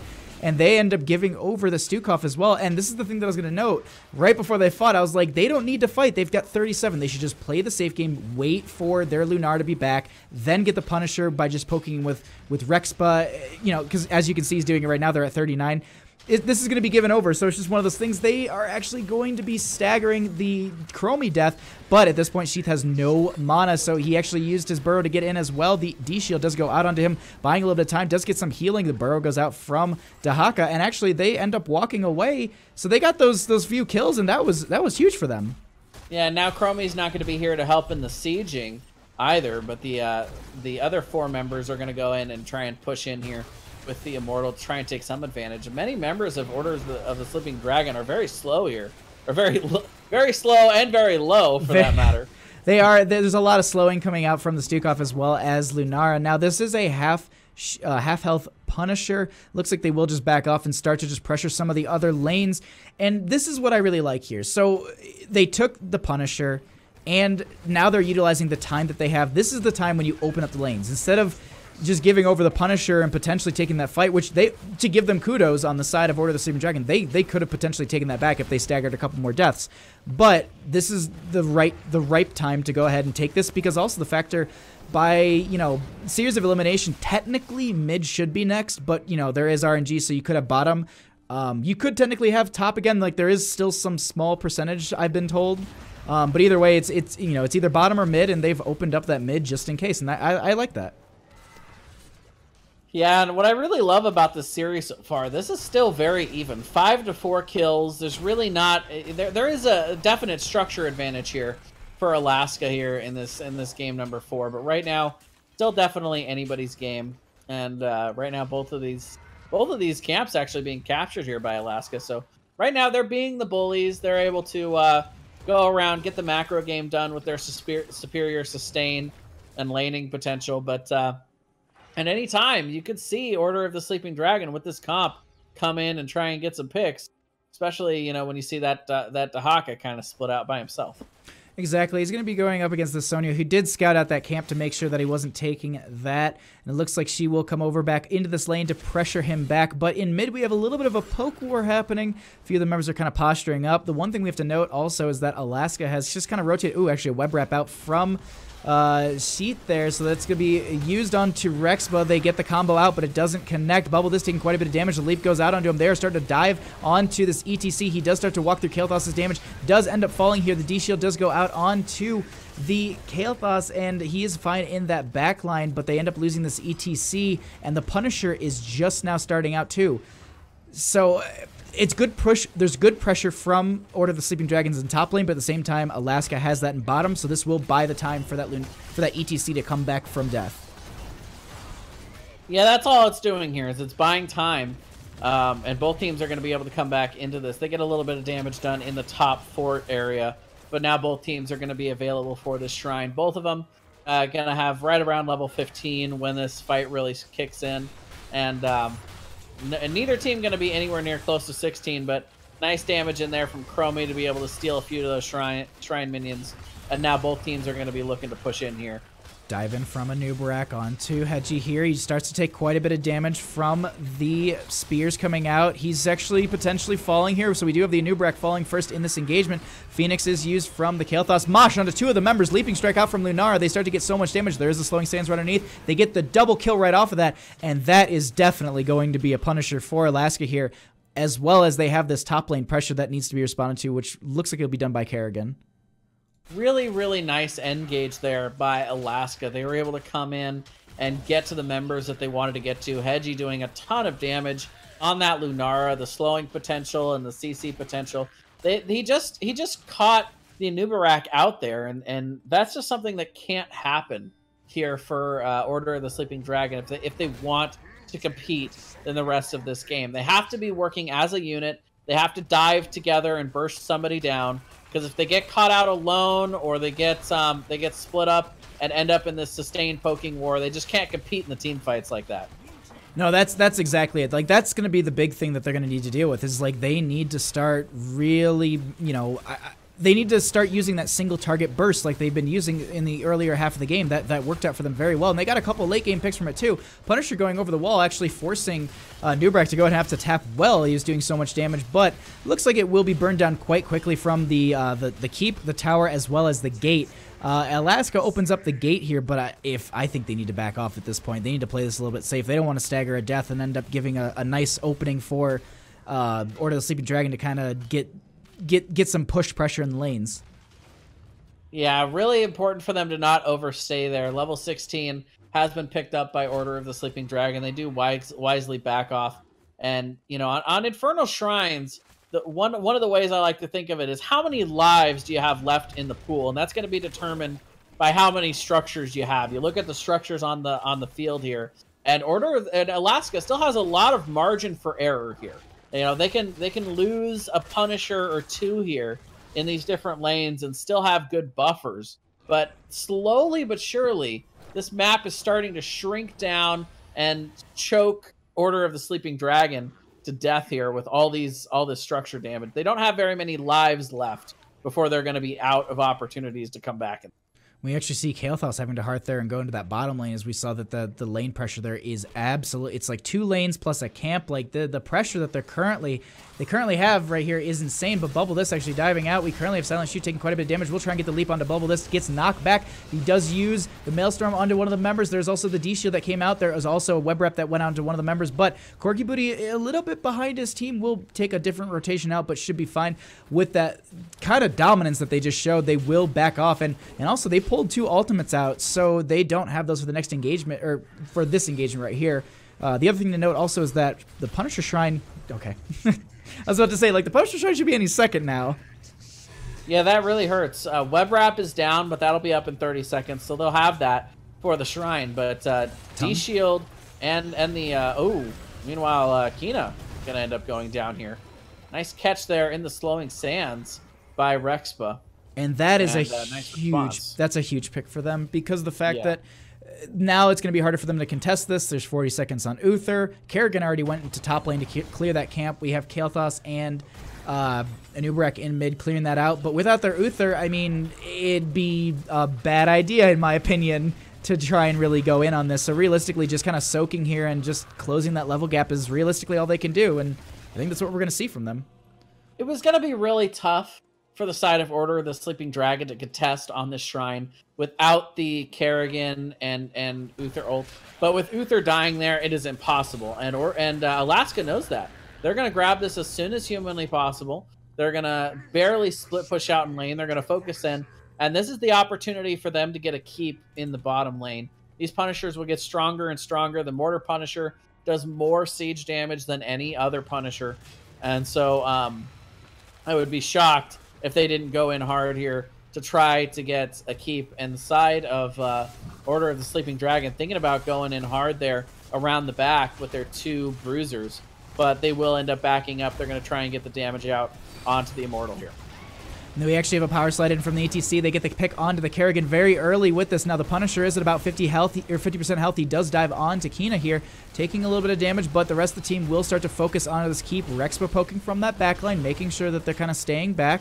And it looks like they do confirm the keep, and they're going to back right off at this point and say that's enough for us. We're going to have catapults naturally pushing. And this is honestly, this could potentially start to turn into what we saw with now, not exactly the same, but you know that Battlefield of Eternity game where we just saw that pressure consistently just from the catapults pushing out as well. There was Corgi Booty naturally pushing pushing out those lanes really well and just being an absolute nightmare that entire game. But still, just the moment you get a keep, it just that lane becomes so much more difficult, especially when you also have a camp pushing in it too.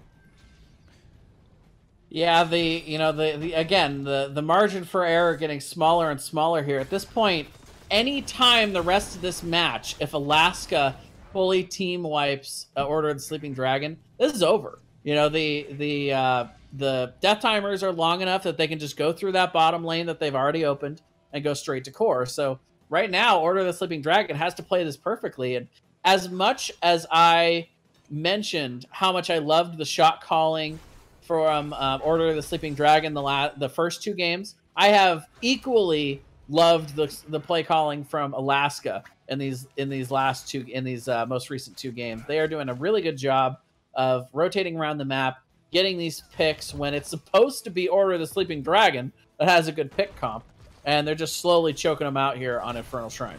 That's exactly it. And you said it perfectly. They're choking them out. We actually have the huge engage here onto a couple of members. Corgi Booty taking half his health. Web Wrap does go out. They get the tongue onto the Kael'thas. Web Wrap is currently being burned down. Leaping Strikes out from Lunara. Dawning taking so much damage. The D-Shield does go out. Corgi Booty going to be kind of stuck in this little area. Not sure. Going to pull through the wall. Able to get out just fine.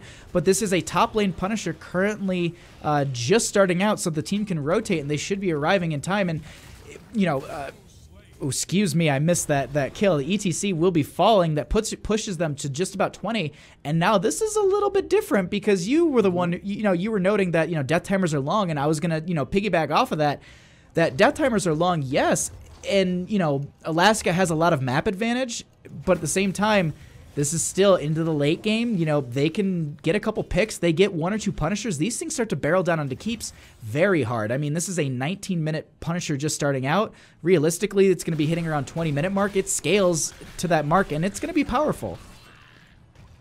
Yeah, interesting call here from Alaska. They're going to go ahead and rotate to this mid keep. They'll be able to get this before anybody on the side of Order of the Sleeping Dragon can get back to try to defend it. But right away, they are going to have Sonya picking up this Punisher. They will be able to push that out in the top. The top fort has already taken some heat. So right now, Order of the Sleeping Dragon is still under a lot of pressure here. But you're right. That pick on ETC is actually bigger than you can imagine. Just one kill being. That's going to put them back in a position to try to win this game. Exactly, Lunara getting out of that web wrap. There is a little bit of a fight here. Adaptation is used by Sierras here. We have the blink in from Silent Shoe. Flailing Swipe actually does not connect twice. Dukov is actually going to be falling here. Dahaka going to be doing the same. And actually, we have Bubble This coming in. He does get the knockback as the power slide out, and they lose two members in this fight here. And this is also a Punisher that, as I was saying, this is best condition. Well, not best because they have three catapults in their core, but this is a really good condition for Order of the Sleeping Dragon to be in. Yes, they might lose some shielding here. I don't think they're going to lose much, if any, percent to the core, but they get this. They get a frozen Punisher pushing the top lane, and there won't be a fort here. It's just going to be a keep front gate that it's going to barrel through, and the damage that's going to come out is going to be. They're going to have to respond to this, and they're going to have to do it well. Otherwise, Order of the Sleeping Dragon, they could potentially take this still. Yes, it's not over yet, and Alaska was doing such a great job calling this match. I almost feel like I jinxed them a little bit because they lose the ETC in bot, and then just as the ETC gets back up, they stagger the Stukov and the Dahaka, staying a little bit too long in mid after getting that keep. So right now, the struggle is real for them to try to finish this game off as the Punisher's pushing here in the top. And that is something to note too, is that with just something to note on the side of just all of that, like, yes, they are aggressing out of this. Kerrigan's actually into that backline. She has to consistently push back those lanes.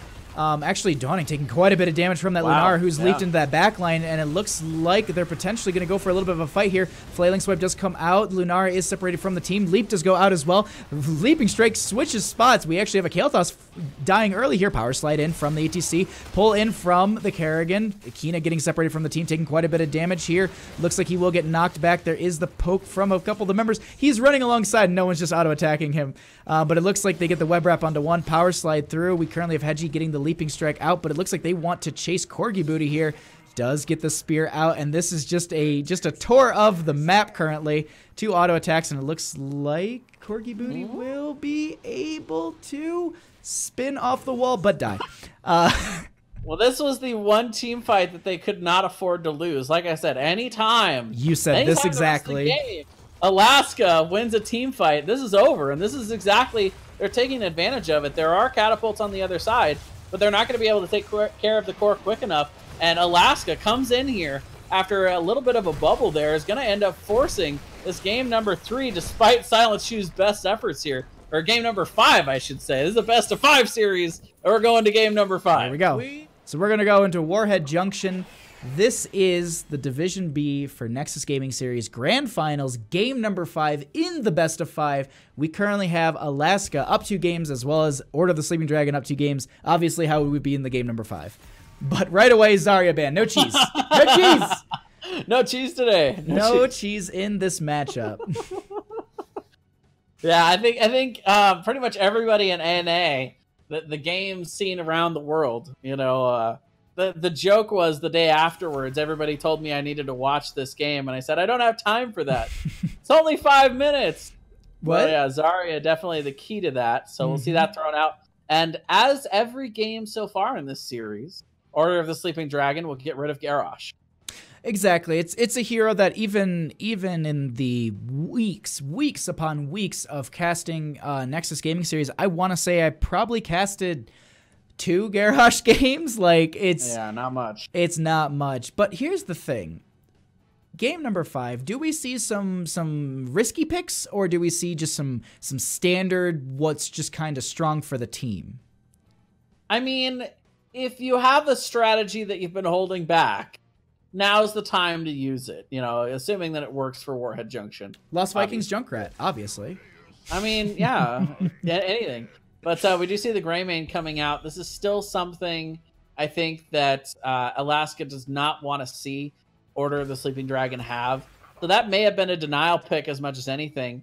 And so now the response, Brightwing and ETC, we saw this earlier as they're starting in one of their earlier drafts, and it worked out pretty well for them with that global ability. So ETC, definitely strong, definitely highly contested. And again, not showing what they're planning on doing later in this draft. Exactly. I mean, it just shows that we have the potential for 2 globals. That's it.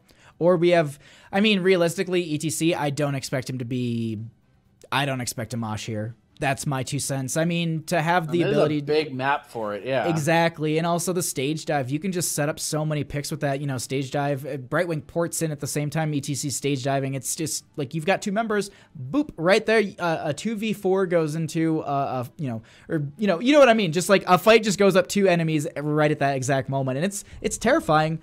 But on the side of Alaska, realistically, I would expect something tank-wise picked up here with. Ooh.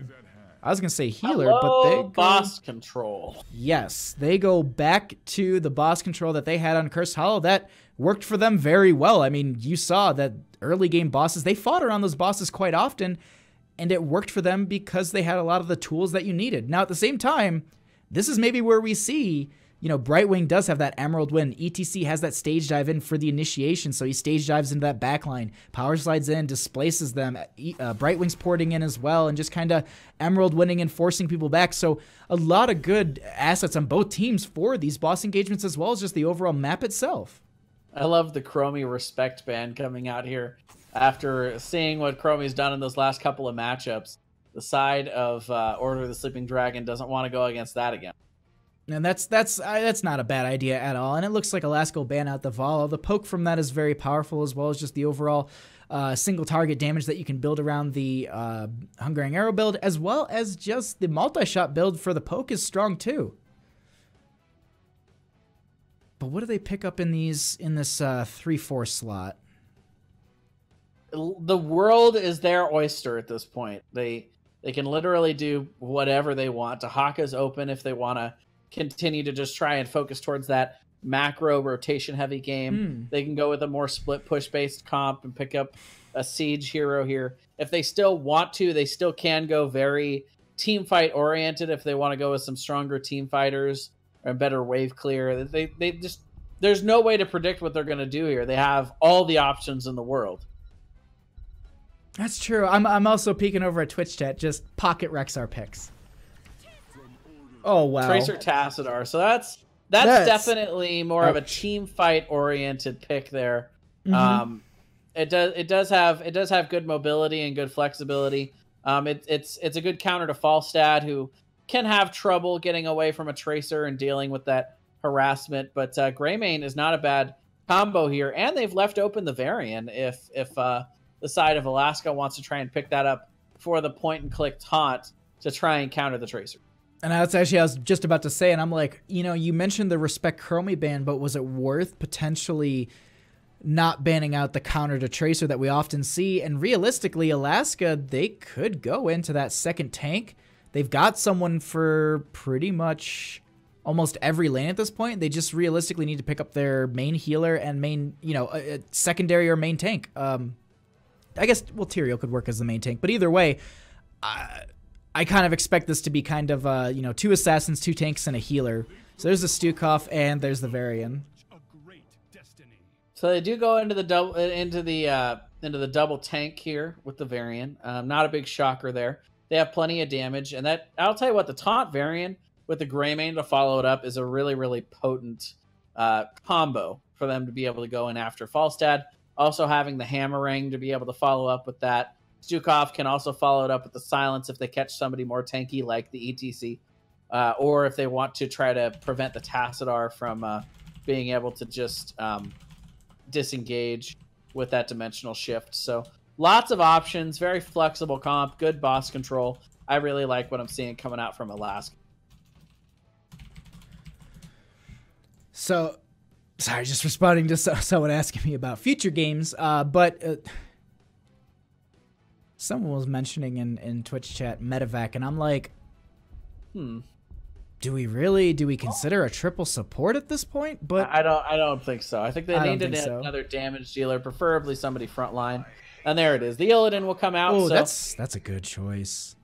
It does kind of remind me a lot of their comp on Infernal Shrines, though, with the Genji and the Illidan. You got 2 good divers. Tracer plays a lot like Illidan. When people try to make me describe how Tracer plays, I refer them to Illidan in that she's really good at sticking. She's got that constant sustained damage that's coming out at you. She does have the burst potential with the pulse bombs, but that's about all that's different. So again, the good divey potential to try and get back after Falstad and Stukov here. And it's just going to come down to execution. Neither team, I feel like, has won or lost this in the draft. This should be an excellent Game 5. No, I am absolutely just ecstatic about game number 5. So you said something to me during that, and it was just kind of like if something popped in my head. You talked about the stickiness of Illidan and Tracer here, and I feel like this is kind of what we saw out of Order of the Sleeping Dragon on Cursed Hollow. I mean, we saw this kind of, Tracer for Genji. I mean, we are swapping out some heroes around here, but the whole idea that I'm getting at is that the stickiness, they're kind of just changing out a couple heroes here, and I wonder if it's going to be what they realistically needed, or if that variant's just going to hard counter it. But on the left-hand side, game number 5, up 2 games, we have Alaska with Bubble This on that Tyrael. Varian will be on the Stukov. Sears will be on that Varian. Hedgie on the Falstead, and Rexpa on the Greymane. And on the right, your red team, Silent Shoe on the Tassadar, Dawning on the Tracer, Sheath on ETC, Kina on Brightwing, Porgy Booty on Illidan. This is Order of the Sleeping Dragon. Game number 5. The winner of this will be will be crowned the champion of Division B Season 2 for the Nexus Gaming Series. And at the start of here, we already have, it looks like, they'll go ahead and pick up the vision here, just, making sure that they win over the map, because everyone knows once you get the vision, you win the game. So making sure they hold that over and try and win out that way. But either way, we do have most of the members splitting off into their respective lanes and just going to be laning up here until about the 2-minute mark when we have the nukes popping up here. Yeah, one thing I really do like about the comp here from Order of the Sleeping Dragon is if you want to really build a comp like this on a map, you want to pick a map that's big. Cursed Hollow is a really good example of that, where when you can stick to a target, it can be a long way home for them to be able to get back to safety. And that's the same thing here on Warhead Junction. You get these team fights around these warhead locations, and if you can stick to a target, it's likely that you'll kill them before they can get back to the safety of their towers. Speaking of the safety of their towers, both teams electing to go ahead and push in opposite lanes. A little bit more work done in the top. One of the things that people don't talk about with Greymane is that he's got incredibly high amounts of siege damage potential. Once he hits that inner beast, he can start dealing a ton of damage. And they're able to take down the fort in the bottom, while in the top, while in the bottom, Order of the Sleeping Dragon only getting the front wall. And it looks like they'll go ahead and they'll get that well as well. Pun. Yeah. But they will, getting that will just offer that. It takes a little bit of the lane sustain away from Hedgie here. Now he did also go for those, for the Vigorous Assault. Is that no, Hammer Gains. Vigorous Assault is someone else I've been playing recently. But either way, having that is just the sustain in that bottom lane is a little bit more difficult for the Falstead. Now, we do currently have a nuke popping up in this mid. We'll be kind of delayed out here by Sierras, but not for long. There are 3 members currently in this position. We actually have the Greymane, looks like picked up the, Varen picked up the nuke there in the top lane. So they're going to go ahead and just have that and start to just kind of push up this top and make Illidan's life a little bit more difficult. Corgi Booty going to have to kind of back off here as they actually respond from the entire team on this. Yeah, the rough part of this situation for Illidan in that top lane, or anybody really on the side of Order of the Sleeping Dragon, is that they can't really safely soak that top lane anymore without having to worry about somebody rotating in. But speaking of the rotation in, the response is here from Order of the Sleeping Dragon. 5-man commitment as they are trying to get in there and get picks. They will drop their nuke on this top fort, and they're going to start sieging it as well. And for now, the side of Alaska going to have to back up and regroup. And I really like this, the utilizing that nuke, making sure they open this up. But the other thing to consider at this point is that Falstead's been in bottom this entire time, just laning. And you can currently see that the experience is slowly going to be going over to Alaska due to the fact that they do have that split push. Now, the other thing to note is that Illidan's kind of doing the same thing in this mid position, so making up for that lost experience. But either way, this is still just overall from both of these teams. Wow, actually, just want to note this really quickly. Corgi Booty and Hedgie literally going on these camps just about the exact same time. So a little bit of a strategy that we're starting to see from some of these teams that maybe just it's kind of map norms, like the 2-minute siege giants at on Cursed Hollow. Yeah, very good macro coming out from both teams. The XP is actually a lot more even than it looks like. You just look at the structure difference from that top fort, and that pretty much makes up the difference of what we've seen so far in the XP. So both teams getting quite a lot of XP from lane, only leaving lane for what I would say is good, educated gank attempts. They just haven't quite worked out yet. Bubble this taking a ton of damage. He's going to have to back out for the moment. Does have the Aldruins to retreat with, but for now the camp has been picked up in top. The side of Order of the Sleeping Dragon should be able to clean that up well, and CRS will be able to get out that. Now that he's level 4, he's a real hero, so he'll be able to back on out of there with the variant. I was casting with someone one time and they were just like, yeah, you know what? Varian's great, but he doesn't become a real boy till 10. I'm like, oh my God, that's probably the best way to call it. Yeah, because he doesn't become a real boy to 10. But actually a little bit of a fight here onto Sheath over this watchtower currently. We actually have the vision coming out from Brightwing as well as just a little bit of damage going on to Rex, but he does get the pulse round onto him. He will be falling in this engagement. Now Tracer able to get that shielding from Tassadar, just able to dive back in and get a little bit more damage here. And actually, we do have the Polymorph and Bubble. This will be falling. We do have his trait, but Illidan will hop over the wall and be just fine. So it looks like this will be potentially 2 for 2 on nukes. They could go aggressive for this third up against Sierras, though. Yeah, that is the chase potential that we're going to see from Order of the Sleeping Dragon. At this point, Alaska's going to have to be able to stand and fight or just concede. And right now, that's going to give them at least a few nukes here. Also in the top, Illidan and Brightwing have started on that top boss, which they will be able to get easily here while the rest of their members contest for these nukes. They trade out 2 for 2 nukes, but for now they've stalled in this top one. And again, they're getting the advantage of picking up this boss in the top. That's exactly it. So, ooh, actually, maybe not. Wait Currently, a minute. Hedgie flying up here. He will actually get bodied by a couple of these members a little bit. Starting to take quite a bit of damage. Will back off. Actually, the rest of the team rotating up here at this time. The Bosch was leashed, so it is at full health at this point. Team does see that, so it looks like they will just back right off. And I think that was realistically the goal, is just get them off the boss. Leash it so that it gets the health back and they don't get that. And also, it did pull them off of this nuke point, so this looks like it will be 2 nukes for 2 nukes. But meanwhile, the other thing to note is that the Siege Giant in bottom that literally was got at the same time Illidan got, you know, the other side, that's still pushing. And it looks like it's advancing onto the fort, and uncontested, it will start to weaken it and open up that lane a little bit more for Alaska here. It's very beneficial. Yeah, they made the Siege Giants and these, I forget the name of these guys in the bottom, actually. They're the, Hellbats? The Hellbats. There we go. Yes. Yeah, I cheated afterwards to make sure I was correct. Yeah, they made them a little bit stronger in a recent patch, so they're a little bit more threatening. They have to be answered to.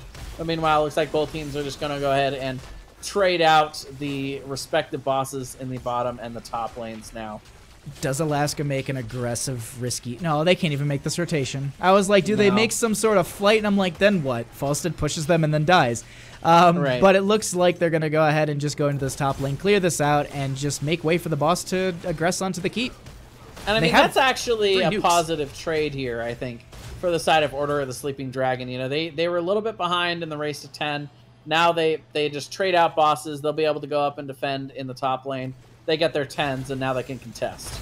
And that's the big thing. So we actually see one of the 3 nukes from Alaska currently falling down. It will start to open up this gate. The boss, actually, they're going to drop 1 nuke. They're actually going to drop 2 nukes onto this boss, so it will one directly hit onto him. The second will as well. Corgi will be taking quite a bit of damage. Really good placement there, actually. But the Rexpo actually going to go ahead and call down 1 onto this keep. Boss will be falling down at this point. They currently get a little bit of shielding from Tassadar just for that delay, but it looks like they'll start to back off here, and this is exactly the chase that you had mentioned. Oh, but Varen having that flailing swipe for a little bit of a disengage, but there is currently the hunt in. Brightwing will actually get the port in, but there's also the sanctification out from the Tyrael. The Gust does go out, pushing so many of the members back. Illidan once again diving in, trying to get onto these members, slow down this rotation, and at least get a pick, but it's not happening. The other factor, too, is that the longer they delay this, not allowing Alaska to hearth, they have a boss pushing down the bottom lane. It is starting to take, you know, it will get worn down by that gate, but it's free damage onto that gate, opening it up for free. Yeah, I stand corrected. You know, the flailing swipe and the Gust was enough to help them disengage that. I was convinced that they were going to have to try and stand and fight there, but they were able to walk away from a fight there, despite having a long, long way to get home, and they did a nice job of disengaging. But to your point, they did get a little bit of value in the bot lane, but now they also have to constantly respond to the top lane. They do have the globals to be able to do that, but it's something that's going to have to shape how they play the rest of this game for Order of the Sleeping Dragon. Exactly. Now, we do have a nuke phase popping up here. Illidan does have the hunt. He also pushed back that top lane a little bit, but as we noted in some of the previous games, the nukes, the catapults will push up those lanes a little bit more aggressively. Falstad flying into that bottom lane, going to offer a little bit of help to Rexpa onto that Brightwing, but they get the kill regardless, and actually Illidan down here as well. Corky Booty taking quite a bit of damage from this duo. Looks like they will get the kill onto him. Actually, the minion wave will get the kill onto him. Meanwhile, though, up at this other nuke, Varen not able to collect it himself because he already has one, but they are zoning this away. Greymane will have the pickup on that, so Hedgie rotating back with his team. And at this point, they've got a lot of good control for this nuke, and I think the other team realizes it and recognizes it and just backs off and goes for the clear, as well as, you know, getting their 13s. Yeah, we do see it is going to be Mosh Pit coming out here from Order of the Sleeping Dragon. So far in this game, we've seen some pretty superior rotating power here from Alaska, only having their one global. Of course, Brightwing is a global on the other side with Illidan having the hunt. So they've just been out-rotating them despite the global advantage. And I think that the Mosh Pit is a good pickup here. They know they're going to need something big to really be able to turn this around, and Mosh Pit is really the best option that they have in their comp to be able to do that. Hunt's not ready for another 10 seconds, but it does have that auto attack cooldown, so it will be ready here in a moment with the nuke. One nuke already falling down to open up this gate. The second's already called down right on top of the keep, and it looks like Alaska really wants to take this Illidan. You can see him rotating across the map in position for that hunt onto one of the members. Looks like they will be starting to chase this down a little bit. Dawning gonna go ahead and blink in a little bit further, but it looks like Illidan just going back into that mid lane. I don't think that they're gonna be taking this fight. Yeah, again, really nice shot calling here from Alaska. They were able to come in, get quite a lot of damage onto that bottom keep, and then they back off just in time that Order of the Sleeping Dragon could have tried to force there, but it would have been very difficult for them to complete it. Gust still available, Flailing Swipe still available, Sanctification. They just have all these tools to be able to help them turn a fight or get around it. It's kind of risky for Order of the Sleeping Dragon to push too hard with all of those sitting there. Exactly. Actually, a power slide onto Tyrael here. There is a bunch of damage going out. There's also the pulse bomb going out, but the Gust does disengage, and they don't get the fight. And this was what Order of the Sleeping Dragon needed. They needed to take that fight because they were down, Ooh, actually, pause coming out right away.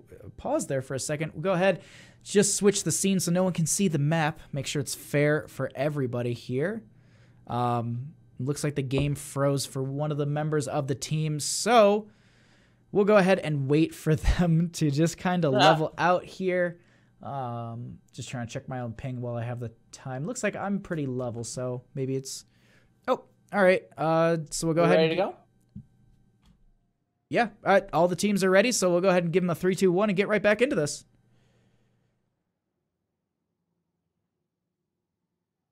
All right, so with that, the other thing to note here is that Illidan does pick up that camp in top lane, but at the same time, Rexpa and Varen will go ahead and do the same, and they will get this to kind of counter push. Maybe we see a little bit of a fight happen, though, because Illidan currently rotating in. Bubble this, postured up with that Eldruins for the backline, but they currently rotate in. I don't think they can get this. The Flailing Swipe does go out. They steal away the camp, and it will have to be burned down by Alaska, but at the same time, it doesn't get any value, but the steal away is just, it's very beneficial for the team. Just a very strong invade there as well, just kind of showing a little bit of dominance. Yeah, they did make a nice play of getting in there and getting the steal. But level 16 is getting kind of close here for Alaska. If they're able to pick up that 16, they should be able to push and force some of these map objectives. 4 warheads coming up as well, so huge warhead phase coming in here. Kind of lucky, actually, for Order of the Sleeping Dragon. They can force here. Oh. Someone from the other team is now pausing the game. They could force here, but... little pause, but yeah, they'll be able to force here before level 16 comes in and try and get something accomplished. But we'll also have to see how exactly they want to try to do that. Again, all the disengage tools, they're just so strong here. I almost think that if ETC had taken stage dive, it might have been a little bit more helpful in trying to have them force. Like you mentioned it, that stage dive with TP and Emerald Wind could be a really good forcing tool. But so far they just, it's just been a matter of Alaska just kind of being able to force the fights they want and being able to disengage when they don't want it. And they've just been doing a brilliant job so far of controlling these end gauges, which has kind of been the hallmark of a lot of these game wins so far in the series. That is definitely the big thing to consider here. And the one thing I want to note is that we've talked about stage dive, I think, every game. I think there's been an ETC almost every game, and I'm sure we've gotten mosh every single time. Like, we always talk about the value of stage dive, but every single time, mosh pit seems to be the way that these teams want to fight. And I mean, I don't blame them because of the fact that there is that factor of just, having the zoning tool with that of just, like, you can kind of do that ETC mosh dance. Like, I'm going to come in and mosh you. Like, you have to kind of, it's a tactical game that you can play with that ability. And I like it, but at the same time, Like right now, for example, you could stage dive into bottom lane, pick up a nuke easy. Yeah. So it's just one of those things, but currently just everybody in the chat is ripping on the support players because the first pause was from a support player and this next one is actually from the opposing team support players. So looks like we'll just have a little bit of a wait here while their games kind of level out. But overall, I mean, this matchup, it's currently, you know, there's a keep gone in top lane, yes, but it's still the game, you know, it's still a fair game on the side of Order of the Sleeping Dragon. All right, looks like the teams are saying that they're ready, and we're going to be getting back into this game number 5, just making sure everything's perfect here, but it looks like we do have the Brightwing currently in the bottom lane. The nukes do just spawn at this time. Boss is actually going to be a Silent Shoe, and Dawning are going to go ahead and work down this boss, while the camp is up here as well. Actually, ETC coming up as well, but it looks like Alaska will do the same thing in the bottom lane, picking up this boss, and it will work on that very low keep.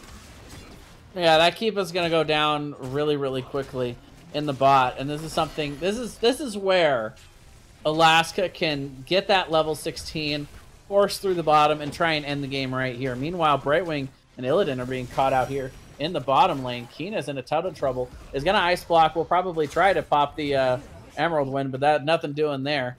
And they're just going to have to sacrifice the Brightwing to the gods of Alaska right now. And forcing through the bottom lane. This could be the beginning of the end here for the series.